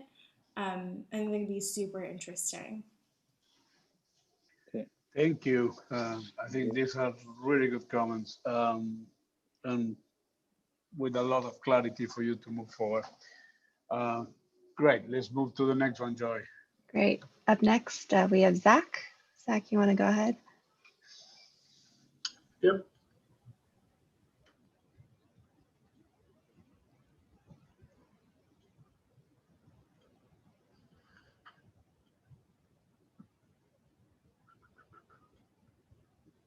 Okay. Can you see me? Can you hear me? Yep. Okay. Just before we get started, I'm not going to narrate the first minute. I'm just going to let you kind of look at the visuals of like the current state of the project, and then we'll kind of break down and go into the systems and details and kind of go from there. So you're going to be looking at the habitat and the garment.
Okay, so that was the current state of the project.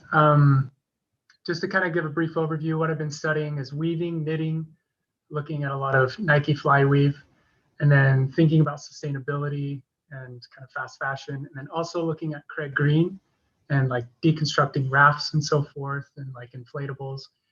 And then kind of throughout the process, just kind of obviously like realizing we're in the state of a global pandemic, like all the DIY kind of outfits that people are kind of putting together. And then kind of looking at fashion and so forth, like these absurd, like large kind of clothing kind of arrayed around the body that doesn't necessarily fit. So what you're kind of seeing right now was the initial concept of kind of arraying these pill-like kind of inflatable objects, and then utilizing that kind of weave that you saw kind of from the Nike fly weave, and kind of going into the details with this. And almost like juxtaposing like the weave with kind of the pill objects. And then the other aspect that you were kind of seeing in the current state of the project was like injecting these volumes. You know, what happens when you get this kind of liquid, candy-like qualities. And then finally, looking at like shrink wrap, and you know, maybe containing some of these objects, kind of take what you need. And so just kind of going forward with the project, you've kind of seen this current state where the garment is. You've seen all the breakdowns of kind of the details and the systems and the habitat. I think for the next stages, it's looking at kind of the transition from the garment to the habitat. You know, what does that mean in terms of how does, you know, how do you take, you know, for example, the current state of the garment, and does it inflate into the habitat? Does, you know, I have definitely some ideas, but I've kind of just been working garment and then habitat and trying to kind of fill in kind of the blanks from there. But yeah, I'm just going to keep playing so I can turn the time over to you guys. I would also, and maybe this goes for everybody, I would also challenge the brief. I mean, my whole purpose in writing a brief is so that students resist. I mean, I expect that students choose the studio in order to work with the brief, but that they also challenge it in like really productive ways. And so what I get the sense after seeing a few of the presentations is that the wearable will be scaled up to become an architecture or a habitat of some kind. And maybe that's not necessarily the case, or maybe that doesn't need to happen throughout.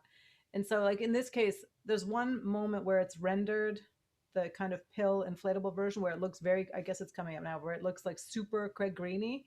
It's really beautiful. I love that moment. It makes me think of, I can't remember who the architect is or are. It's, the name escapes me, but they did the, they had a concrete thing. They filled it with hay. They put a cow in, supposedly, and the cow eats the hay and you get left with a void. Does this ring a bell with anybody? Anton Garcia Abril. Ah, of course it is. Duh. So I would look at the project in, was it Wyoming or Montana? Yeah, somewhere. No, actually, I think it's this, but I don't know. No, no. I mean, the cow thing is somewhere in Switzerland, I think. No, that was Um, in Spain, and it's in Madrid, and the one you're thinking about is in Montana. Montana, yeah. The landscape. Like sculpture. somehow the names of all of these projects are escaping me, but they're really interesting to look at. The one in Montana, because they build this huge, I mean, just go on their website, Ensemble. They build this kind of dip. They put in a ton of rebar, they pour concrete, and then they dig it out and they lift it, and it becomes this kind of beautiful sculpture. And I guess it's that sort of solid void thing that I find really interesting, as well with the cow cave, where they fill it, like pack up hay, cast concrete around it, and then in theory the cow goes through and eats all the hay and creates the void. And so because you have this like really puffed up suit, I'm just wondering if the habitat really needs to actually be part 2 of the suit, or can just be another, like a kind of solid or void or negative in which the suit kind of fits or somehow completes, or like acts in relationship with, as opposed to just like, oh, I'm going to now scale it up and turn it into a building. And so like I think there are really interesting kind of aspects of this suit that won't necessarily translate productively into an architecture. Like sure, the flyweave flynet could translate, the inflatable could translate, like all of these separately could translate. And at some point I'm wondering, do we need all of them, or should we like choose a few? I don't know. I really, where is this, the Craig Green version of the render that you did? Can you go to it? Because I kind of missed it last time. Kind of the initial, Right. this one? Yeah. Like that's great. I wouldn't want to see that as an architecture. I'd want to see the sort of negative from which that comes, you know, like to just, you get in the suit and then you somehow detach. And I think that object could also be a completely other kind of very beautiful object. And so some of these concepts, when thinking about the wearable, work very well at a scale, and then when scaled up become like beautiful renders, but don't necessarily push certain kind of relationships with form or the body. And I think here there's an opportunity to really kind of play with it, in part because this image is really beautiful, and I wouldn't necessarily want to see it as an architecture, but I would want to see it kind of framed within a kind of environment that starts to suggest the architecture is less about a material exploration, but more a kind of framing of a life, of a world, or of in this case maybe a costume. And there's like some great work to play with. This image is really beautiful. Yeah, I agree. I think I sent a link in the chat to Davis Curtis Ring, who's the set designer that's been collaborating with Craig Green for those like really blocky suits. There's it started as like an installation, and now I think they're actually wearable if you check them out. But I agree with Natasha, this idea that you know, your suit actually starts to lend itself more to architecture than to like a wearable necessarily.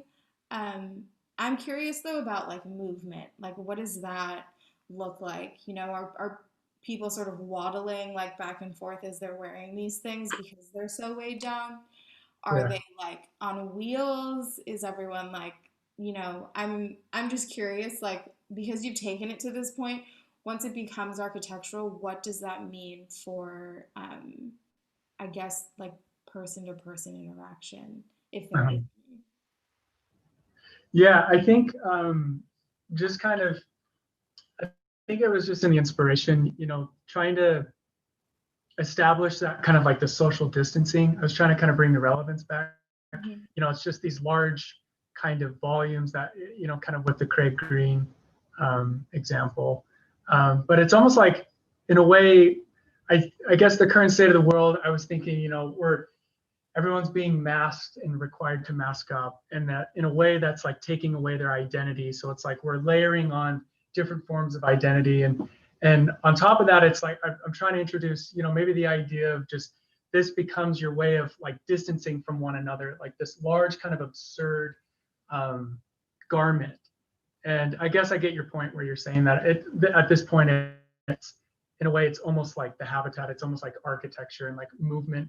And I think it was, playing off of like, we're in a time that maybe everything has gone so fast, kind of coming from, normal life to like being in quarantine and like in regards to the pandemic, that maybe it's a time to slow down. Maybe you don't necessarily need to move fast. You think of it like, the election happening yesterday. It's like, standing in line, like, how fast are you moving? Do you necessarily need to be moving faster? Do you have the ability to like distance yourself and take your time? And time isn't necessarily of essence in a way. So I guess there's a lot of different concepts kind of, flying around with this. But I definitely understand where you're coming from. Zach, maybe one way that you can think of this is typically when you think of architecture, it has very defined borders and perimeters, right? Like they're defined by walls, demising walls, and all of these things. Maybe the way that you do is almost like the inversion of all the kind of like the strategy that you're taking on this about shrink wrapping and the pills and all of this, is that there's a certain level of material in a compartment, but its outline is undefined, and is the responsibility of the person inhabiting that material to occupy the space by either inflating it and pushing it around, and in that way kind of like pushes other spaces around. So it's like being in the pit of like the balls, like the kids, how do you call those, the ball pits, right, for kids. So it doesn't matter how much you push the balls, they're always going to be the same amount of balls, but you're carving your way in the space, kind of like to be able to inhabit that thing. And that's what the wearable kind of like reminds me of, is that the outline is not really defined as a silhouette or anything like that. It's changing, and it would change as you move, and it would change as you touch things.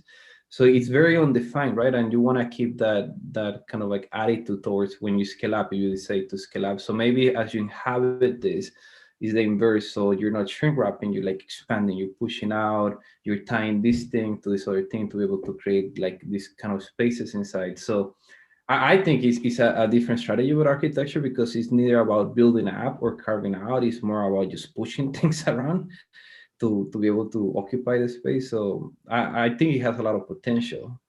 How you capture that would be really difficult, right? Like everybody walks in with like 5 sticks, and you just like put them against the wall and you carve your own like little spot in there. That means that you occupy someone else's spot or something like that. You have to go through those, but it has a lot of potential though. Yeah, thanks. For me, Zach, I read this as, different stages in the process of, creating the outfit. So, before we leave the house, we extend our arms, and, this machine, it shrinks, that wraps the suit onto us. Then as we're walking, it's the system know that it's windy, and then it transforms into the Flyknit, and, and now you're wearing this thing that protects you from the wind. And and so on. And I will look at it in that way, in which the materials, they are transforming over time. And then maybe you can translate that into the habitat in the same way. Whenever it's cold outside, it will react a certain way. Whenever it's hot, it will be something else.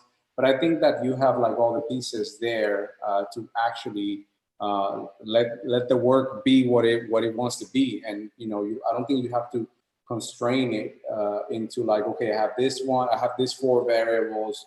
Now, how do I either put them together, or how do I, which one should I pick? How do I move forward? I think that all of them are the key to move forward. Okay.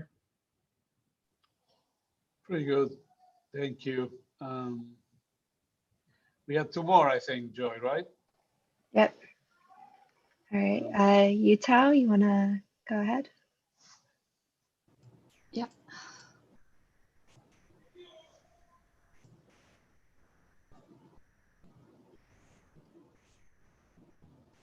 So I'm not gonna talk for the first about 1 minute because the video has sounds. And after that, I will do some explanation. Thank you.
Yep.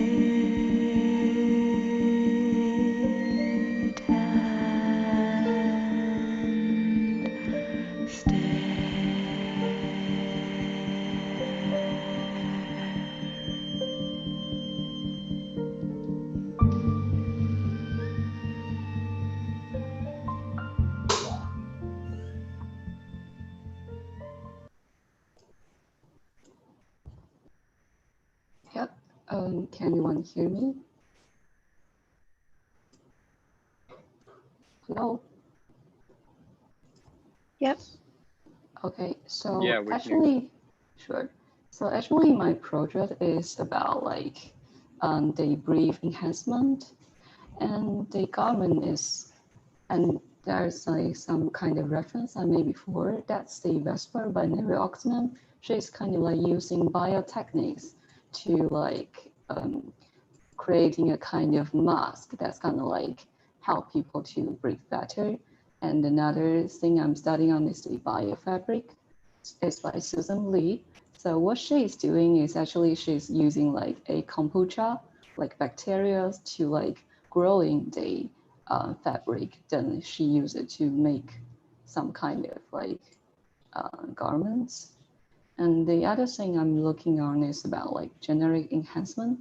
So that's a bit like biologic part. So I'm kind of with like the breath enhancement work. So at first, the garment is acts as a incubators, providing nutrition to allow embryonic development. The genetic body enhancement starts from the embryonic period and grows with the body throughout all stages of development. When all the exposed organic mechanisms have been like initialized by the baby body, as well as the brief enhancement, the baby is born. And this part two is actually the study of the mask. The mask is like a kind of living fungi acting as breathing enhancement, directly infused on the human body, growing outwards in a symbiotic fashion. And the function like actually just like a common LASIK eye surgery to correct version. The mask is like more on like the generic version. It's like pre-programming the code inside your DNA. It's actually now a new kind of symbiotic relationship between man and Mother Nature. The third part, which is the last one, is like the body part. The vein-like geometry is flexible exocartilage that protects the body, and it's temperature sensitive and will help monitor body temperature as a constant and optimal level. And what the shell-like layer is a second skin of the body, acting as a hyperdrive of health augmentation, allows the human body to sustain itself as active, even without proper sustain of food, water, and rest of several days. Each structure grows with the human body and needs to be make away from new growth when it doesn't fit the body that well. Similar to the molting, like the process of animal shedding an external skeleton through metamorphosis. And what I want to do like for the next study is actually about the body. I'm supposing like after that, the body gonna be eaten out by the fungi live with you the whole life. And the fungi then will grow up like a tree, spreading spores over, and then a human cemetery now becomes a forest, and life returns to where this is birth. And that's what I got for now. Thank you.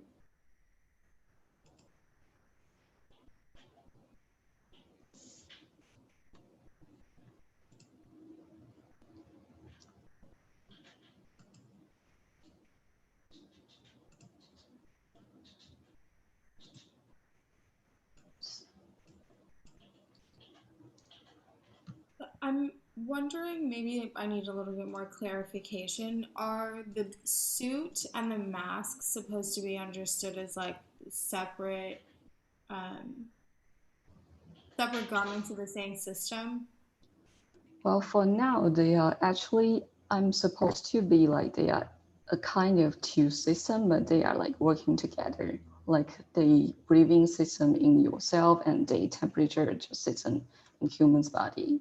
Okay. So it's, I yeah. wonder, in that case, I wonder if there isn't a way to sort of connect them. Like, could the suit also not, in its own way, be sort of pulling oxygen from the air? Like, you know, certain animals can like breathe through their skin, Yeah. their tentacles, and things like that. Mhm. I wonder if that can be integrated into it somehow. Yeah, I think, yes, that's a really good point. I think that's the point I want to keep working on, is kind of creating more kind of internal connection between these two systems, because now they are kind of separate. But it's like, for now, I agree. I think they would be better if they can work together.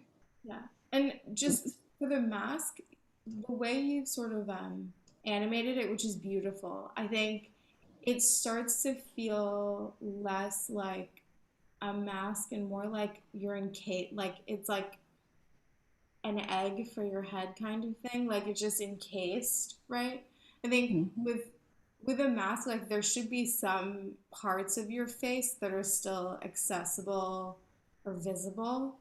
And I'm not seeing that in this one. And then I think in the later suit, it's still like, it's very much like all over the head, but I think like the eyes would need to be covered if it's sort of focusing on breathing. You would think like nose and mouth would be the concentrated area, maybe ears even, but I don't know that it needs to like go all the way around for it to work, right? Like just looking at the form, you know, like if it's supposed to be helping you breathe, like I would understand it being like around the nose, but the mouth being exposed and then the eyes being covered, to me are not, they're like counter, what's the word I'm looking for here? Like they're going against your argument a little bit. Okay. Yeah, I agree with this. I don't know, when I look, like if I try to follow along your narrative, I think a lot of this would be internal to the human body. You could depict it similar ways. So I think whatever is outside, external, that people can see, obviously has a high like aesthetic value, and you would emphasize that. But a lot of what you're deploying would actually be wearables inside of your body. So they would occupy like orifices like your nostrils and inside of your mouth and things like that. And you have the techniques and the skills to be able to like showcase that in an animation. So it's not so much wearables that are visible all the time, only kind of like a little bit of them are visible. And those are the ones that are making either fashion statements or dealing with personality and things like that. But there's a whole other system that actually occupies the interior of your body that we don't see, but you can show us through like kind of like X-ray vision, or the way that you control your animation and display the animation. That I think that would be super interesting. And then how those are connected internally, like how your nose and your mouth are connected internally, and there's something like living in there helping you breathe, would be super interesting. So there's a little bit more suspense to your story. Right now, everything is too much like out there in your face for me, and it's too close to Neri Oxman's. And I think you need to like move past that. If you really we believe the technology or the development of these actually taking place, most likely it would be things that you like put inside. You don't have to always have it external. So that's one way of looking at it. Thank you. I would say beautiful work. I think the animations are great. For me, just like Natu mentioned, the disconnect between the mask and the dress, it's where I would try to work on. And it's good that you already recognize those things, because that can take you to achieve that conclusion of what needs to be done faster. I would say that maybe a way of doing that is using the same system, same system, and how can you deploy that system now as if it was kind of like drooling or dripping into the body, so that then it starts getting the characteristics of this other system that you have. And then this system grows and becomes, whatever form you want to give it. But I think that the work and everything that you're doing is very clean, and I mean, I think it's going to be fantastic in the final. I agree. But I think another option you have is to like take the actual dress or suit and turn that into the mask, because I think that that aesthetic is like further away from Neri Oxman's aesthetic than the mask you've created, right? So like maybe it's that like the that sort of patterning you have, that exoskeleton, those pieces that are sort of flying, like find their way up here somehow, right? Like I don't know if you can like fast forward to the animation, but there's like a moment where I don't know if it's pulling away or if it's like a piece of fabric that's like just not. And yeah, that's actually like I'm animating the molting process. I'm saying like, so that's like the old part, like it's gonna peeling away and drop down, and then another new one gonna be appear afterwards. Oh, okay. Something like that. See, I didn't understand that. I thought those were like all of that was attached. Does it need to molt? Like, what is the idea behind that? Yeah, the What did idea she say? is Does like it need to what? Molt. Molt. So she's saying it's like this, that like the peeling away, is it actually like dying and coming off the body and regenerating underneath? Yeah. See, but I love like that like patterning to me is so beautiful. I feel like that should just stay part of the suit. Like what if like the layers that molt just stay attached at a certain point, but start to create like layers, right? So you could imagine like somebody wearing this who's like a child, and somebody who's like in their 40s would have significantly different sort of amounts of this material on them, right? And that can start to like you could start to tie that into like I don't know, maybe it's like certain communities or something, or I mean obviously age groups, things like that. If it's starting when you're like a baby, that this is something that would just like grow with you. And so like a tree where you can like count the rings and tell like the age of the tree, you could like count the layers and tell how old somebody is. Oh. I don't know. Just a thought. I'm throwing that out there. Yeah, that's pretty funny. Yeah, I was just Googling what organism produces the most oxygen. I probably should have known this, but I've forgotten. It's plankton.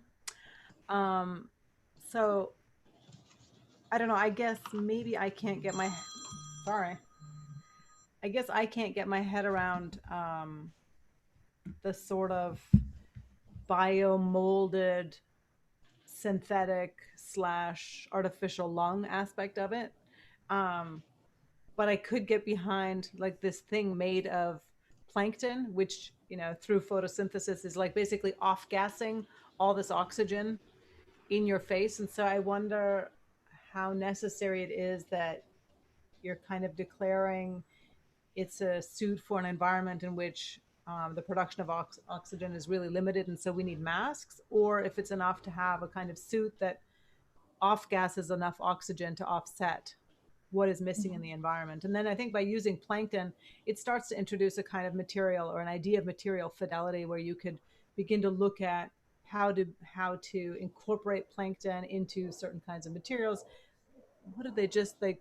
They're starting to 3D print with carbon fiber, and so like how do you? And they have like bamboo PLA as well, where there's like, you know, pulverized bamboo, and so how do you begin to create or experiment with the kind of material making of a sort of oxygenating material that might be plankton PLA or whatever, but so that, you know, there are elements of the sci-fi where it's just like, what is this material? I don't know. It's a space age alloy.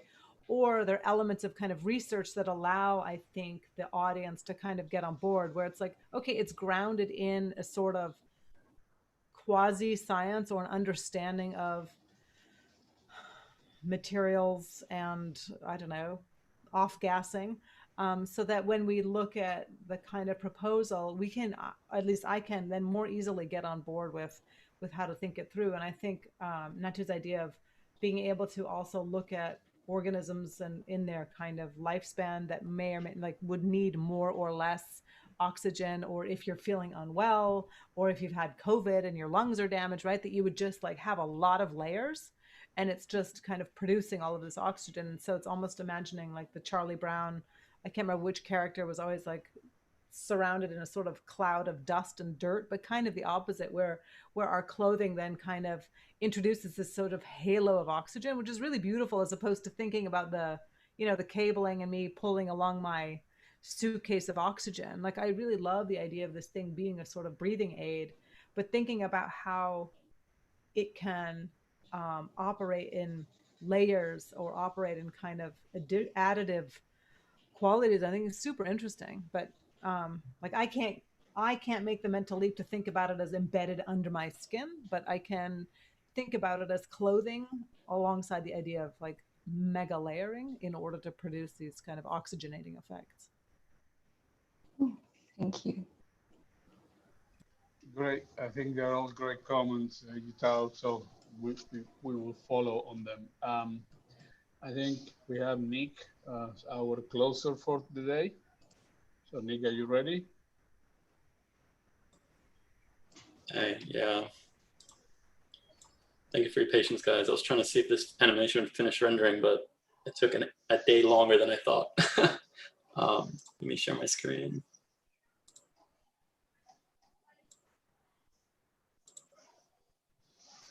So my presentation, or my wearable architecture, is really kind of adhering to the protests that occurred over the summer and that continue to go worldwide, where there seems to be a need of protection from the kind of system that was supposed to protect you. So this is kind of what do protesters need, or at least for Black Lives Matter? And I started to think about how to define architecture itself in relationship to this, where their needs are they need something live, flexible, and possibly sustaining dark color for to kind of hide when the time comes, but is kind of counterproductive at the same time, where you're out there to protest and show off in terms of make a commotion, whether it be visual, audio, or just physical. And then of course with the COVID around, and kind of how does that go into play, where you have a separation but a unity. And then thinking about the design, how it can be maybe modular, seamless. It's got to be unisex, in my opinion, or no sex. And then what kind of other objects, in technology wise, can there be some body support for the long hours of walking out there? And is there a power source to recharge your phone and be in connection with the world? And particularly with the video and audio recording, where cops seem to have the option to kind of turn it on or off, or have them malfunction, where it seems like the protester is in need of it more so than the police officers. So a constant loop feed, like a feeding loop through even the newest GoPro 9 has this live streaming where it continuously uploads, and you can stream live, and it's purely through internet. So if it is broken or taken away from the user, that there's some kind of cloud backup. And then of course first aid for any damages that may happen to the people, and a very important part, which is the hydration source. Some of these things I'm going to talk about more in depth. Some of them I'm still trying to resolve. But in terms of architecture, I like to define it as a sense of place, or a safety kind of sense of place or shelter, familiarity to whether you're by yourself or with a group, or regardless of a kind of location. Expressions of tectonics, and its architecture tends to be political, and it can be an environment in itself, where I think very important for me is this quote from Alfredo Jar, where is sadness is an inhabitable space, which really kind of struck with me, where these protests are, you know, being held because they don't even have their own humanity, which is very concerning. And then moving on to the fashion attribute, it's like kind of being a DJ where you're remixing, repurposing, reimagining what could happen, like what's wearable, what's not, the use or misuse, which happens a lot in fashion just because it's a faster medium. And then the synthesis of like a theory, a system, a combination of ideas, and then the seamless of the tectonics, where in architecture seems to be more expressed at certain moments. Sometimes you can't even hide it, and then in fashion you can do so, or you can emphasize it. And then kind of playing with the translucency, transparency, and scale. And then also time was very important, where I need to define like what kind of time am I attributing to this, where, you know, protests have been occurring since as far as history goes back. So a timeless kind of attribute was embedded into this, where there's a macro scale and like the human rights over the course of the centuries. And then this seems to not be a huge effect of changes in terms of like the past, present, and the future. And then there's a time sensitive attribute where it's like today, the present, the micro scale, like really coming into focus and being in touch with what's going on at day to day. And then the chemistry of having the kind of time sensitive of chemistry definition, which is like having properties that physically change in the passage of time. And that leads specifically to the Black Lives Matter movement this year.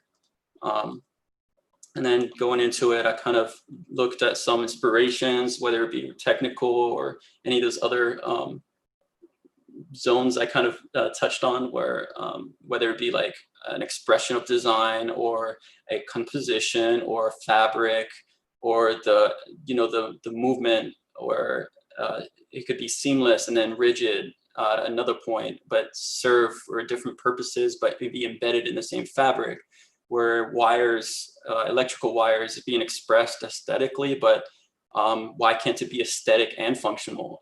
And then Scarlett Yang has this incredible biomass, which is like, it's mostly seaweed, and then the constructability of the patternings will give you either a very rigid form or a very fluid form, and flexible and as well. So that ended up leading to a kind of more technical kind of experimentation that's been occurring, and thinking about maybe the 2D or the 2.5D as a fabric, the enhancement of the body, or like just the support system at certain elements, or of like in relationship to the user.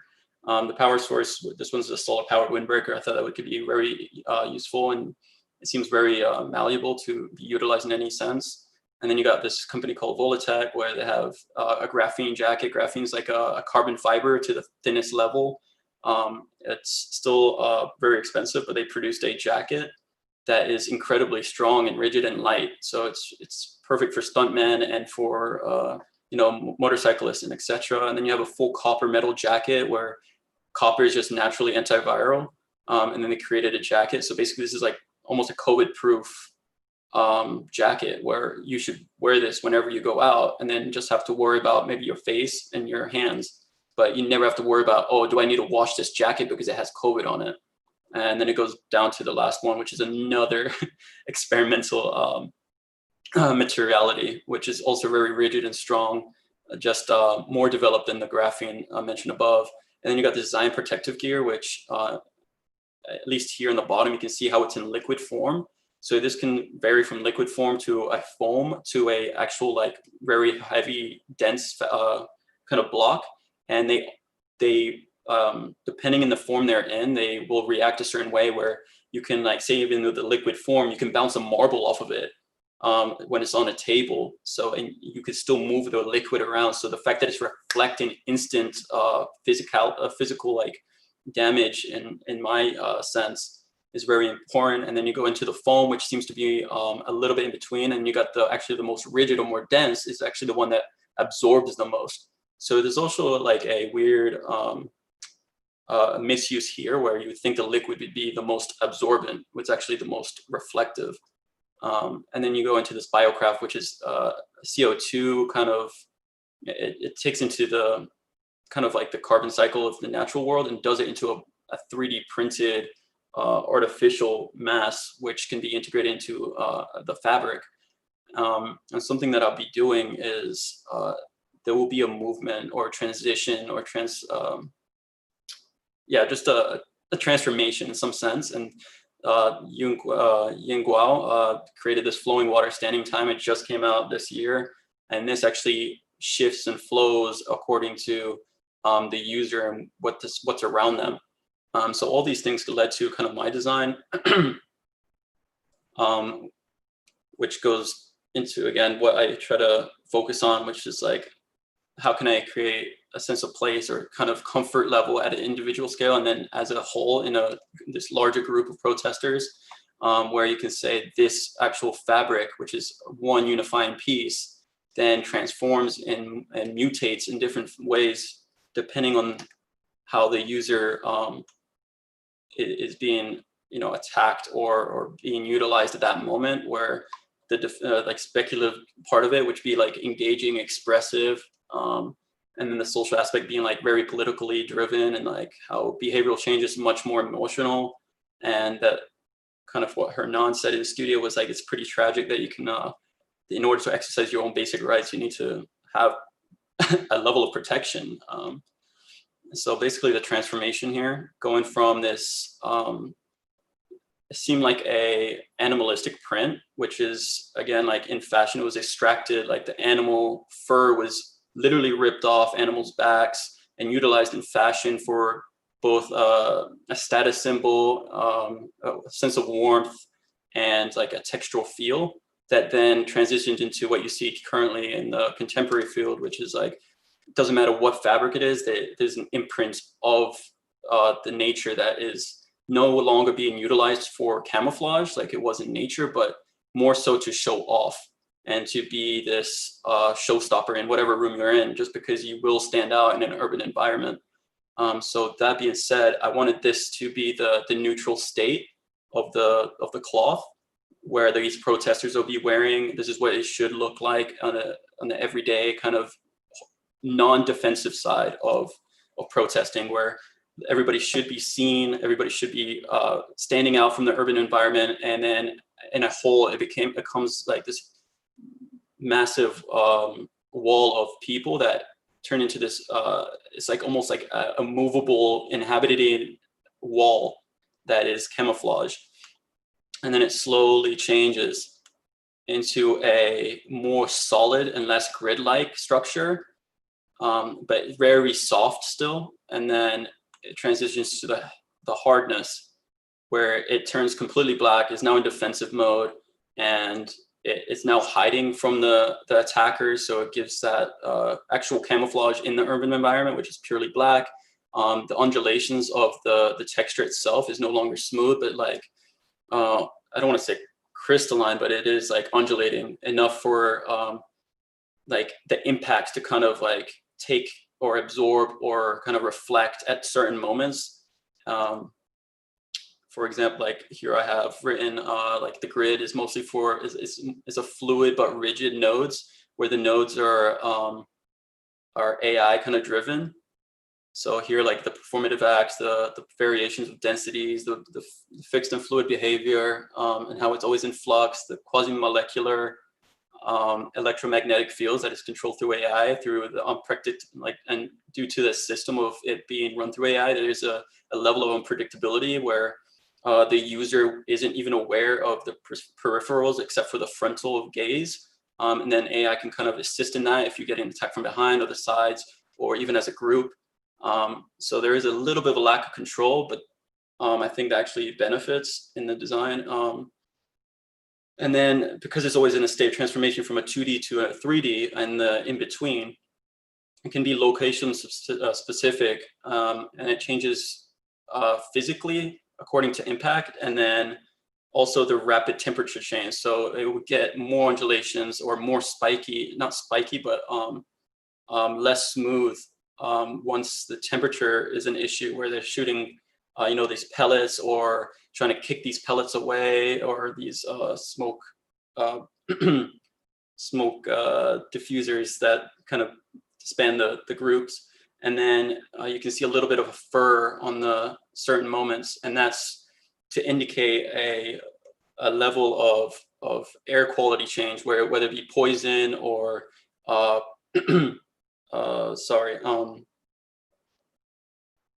some kind of like toxin in the air, whether it could be just like the environment in the just being in downtown. But the neutral grid is actually so it should be very fluid, except for these nodes where they're little beads, and those beads are that material of the D30, where it turns from liquid to a foam, and then those are controlled by the AI, and then certain others will be cameras or sensors for the AI. And then I already explained the rest, but in terms of like the landscape of protesters, it's really incredible, because it creates like a habitat of micro to macro, where you can inhabit it by yourself, or you can inhabit it in a group of 2 to 3. And then, so it has a social aspect where you can explore and kind of test out, and almost like an artificial nature, and they interact and connect with magnetic fields. And here's just another snapshot of how it transforms, and a couple detail shots.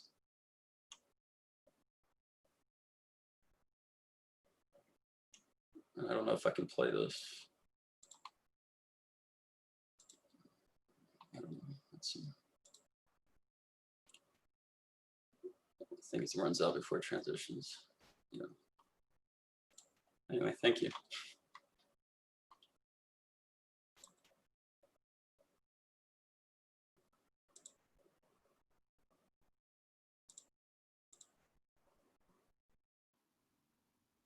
So, Nick, I think your project in its ambitions is super noble. I think there's too many parts, though. Like, you just have like too many moving things, and it's kind of hard to like. It was a little hard to follow you at some point. Looking at the garment you've chosen, so I understand you designing it initially when it's in like it's in its neutral state, like for the protesters to sort of stand out from the urban environment. But I think what you've done here is like just recreate like a different pattern of camo, which like to me reads as like military, police, like it doesn't speak to like protesters at all. And I don't know. And I think like if the intention is for the protesters to stand out of their urban environment, that you could do this using color. I don't think patterning is going to be the best way to do this. Also when you think of like, when you start to talk about like animals and animal skin and things like that, like being used in fashion, I would be cautious of trying to clad like Black Lives Matter protesters in animal print, right? Because then we start to get into this territory where, who are these protesters? Are they African American protesters? Are they all types of protesters? If you're specifically speaking to Black Lives Matter, you want to make sure you're not positioning your project in a realm where it has room to be problematic, right?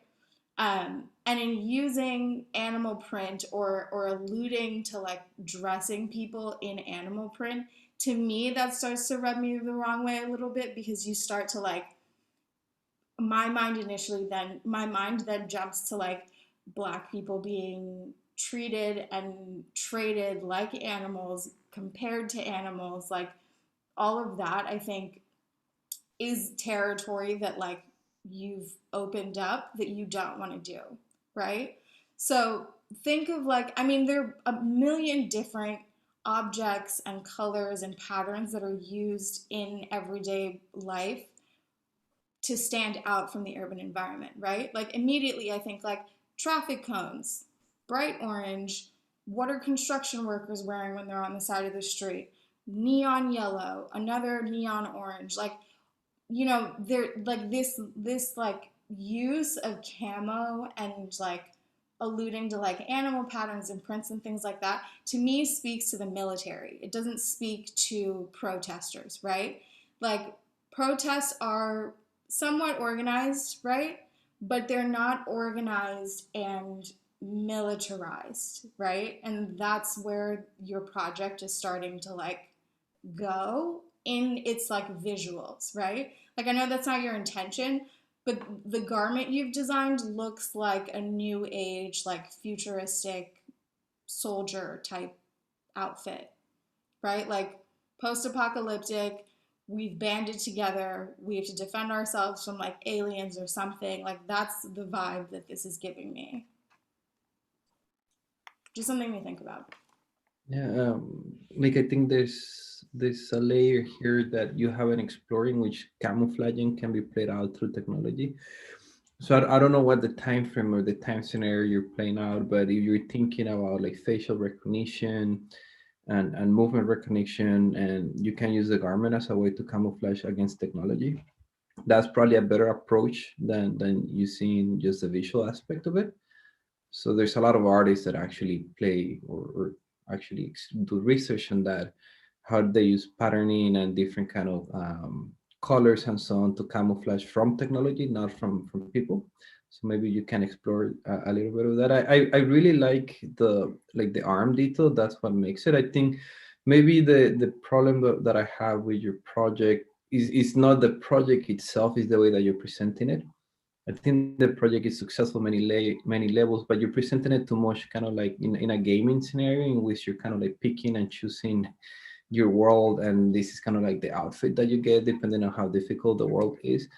I do think that if you were to show it more in a narrative way in which this thing is performing in different scenarios, maybe the person, the mannequin is kind of like moving around, and you can just through sound change the background and change the atmosphere, and then the thing starts reacting. I think that's probably what you were going for with the animation.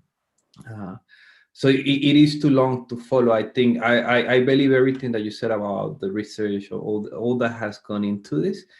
And I do like the idea of designing on the details, and that the overall thing kind of like stays very kind of like non-designed to a degree. I think that's a really good approach for it, because you're really like trying to claim the performative side of this, not so much the aesthetic side of it, right?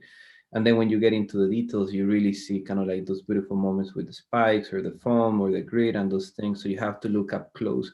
I think maybe it's a comment from everybody, but I'm not sure that the kind of like the fashion way of looking at these as a figure, like a human figure with clothes on or with the wearable on, is the best way. I would look more into the possibilities of using camera movement and positions to think of the body more like a landscape. You probably it's all movies, kind of like all movies and video shows like Westworld, the girl with the dragon tattoo, and these things in which they move the camera in bodies, in human bodies, that they look like landscapes, and then they move into landscapes. So because with the camera and the technology that you have, everything is digital, you can really get into the crevices and into all these little spaces that you wouldn't otherwise be able to see. So you're like trying to explore that distance between the fabric or whatever material you're trying to use and the human body, and kind of like that relationship. And that you can do that now because you're doing everything digitally. So I'll try to expand a little bit more on that as well. The other thing is like you need to test out in different like body types. Like I think if you really go this idea of landscapes, there's certain body types that would be like will give you more landscapes in a way than other body types. So right now I think the lens is too much like fashion, like high-end fashion, in which you're showing, no you, I think the class in general is showing like this is how we think about wearables and this is how we think about architecture. But I think there's the way that you actually capture that is neither fashion or architecture. It's actually more around landscapes.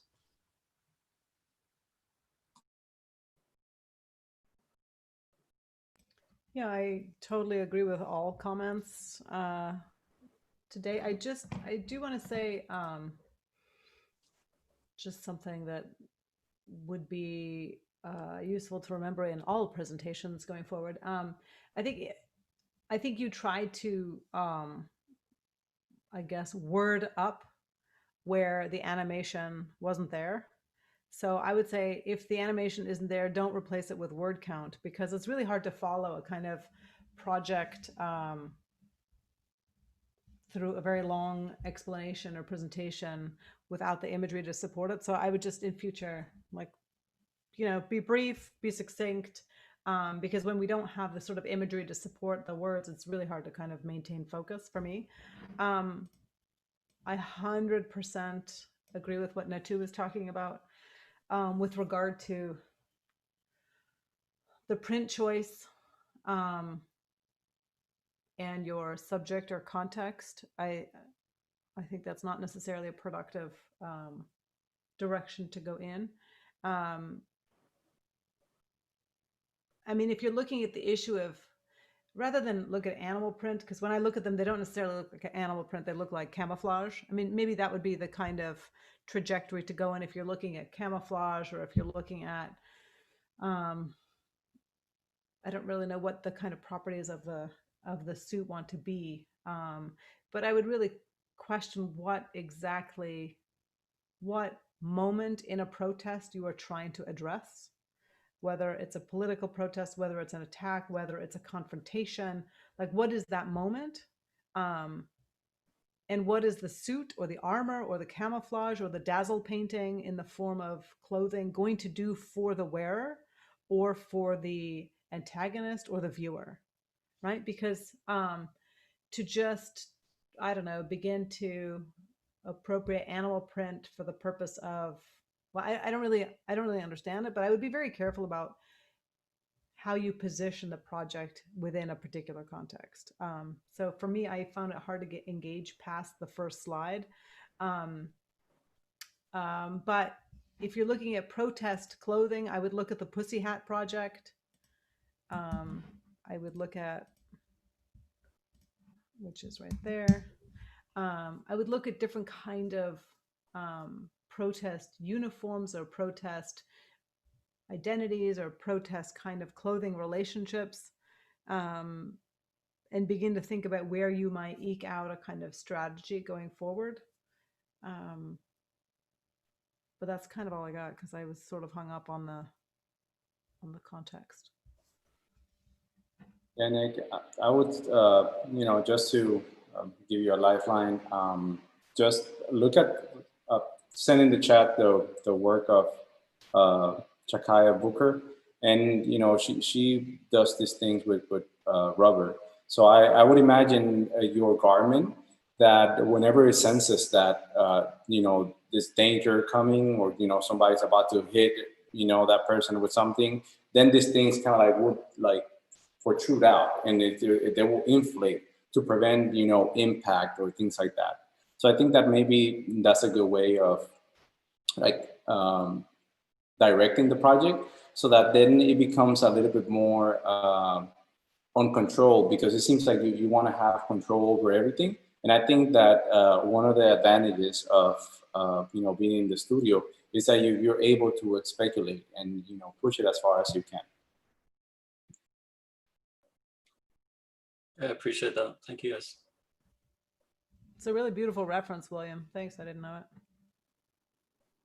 Yeah, just to add, unfortunately, clearly, then you have technical problems. There was a lot of other material that we've seen in the past, which unfortunately was something happened you were not able to present. So we will catch up with that. I think this marked the end. Natu, Ivan, William, Natasha, thank you so much. I personally think this was incredibly productive. Great comments and great suggestions and great reference for us move forward. I think Joy and I, with the students, we will look and analyze carefully what all the things transpired today. And hopefully we'll have all of you or some of you for the final to see where this goes, which is still a super open end, which it seems like to me is one of the most interesting and exciting things. So I really, really appreciate your time. I know how much everybody's over Zoom these days. So I truly appreciate the extra time that you guys have given us. So thank you to the four of you for joining us. Joy and everybody else can hang around for 2 minutes so we can chat for 2 minutes. Thanks, everybody. Thank you. Have a good night. Bye, you too. And hopefully we're moving in the right direction in the country. Hopefully.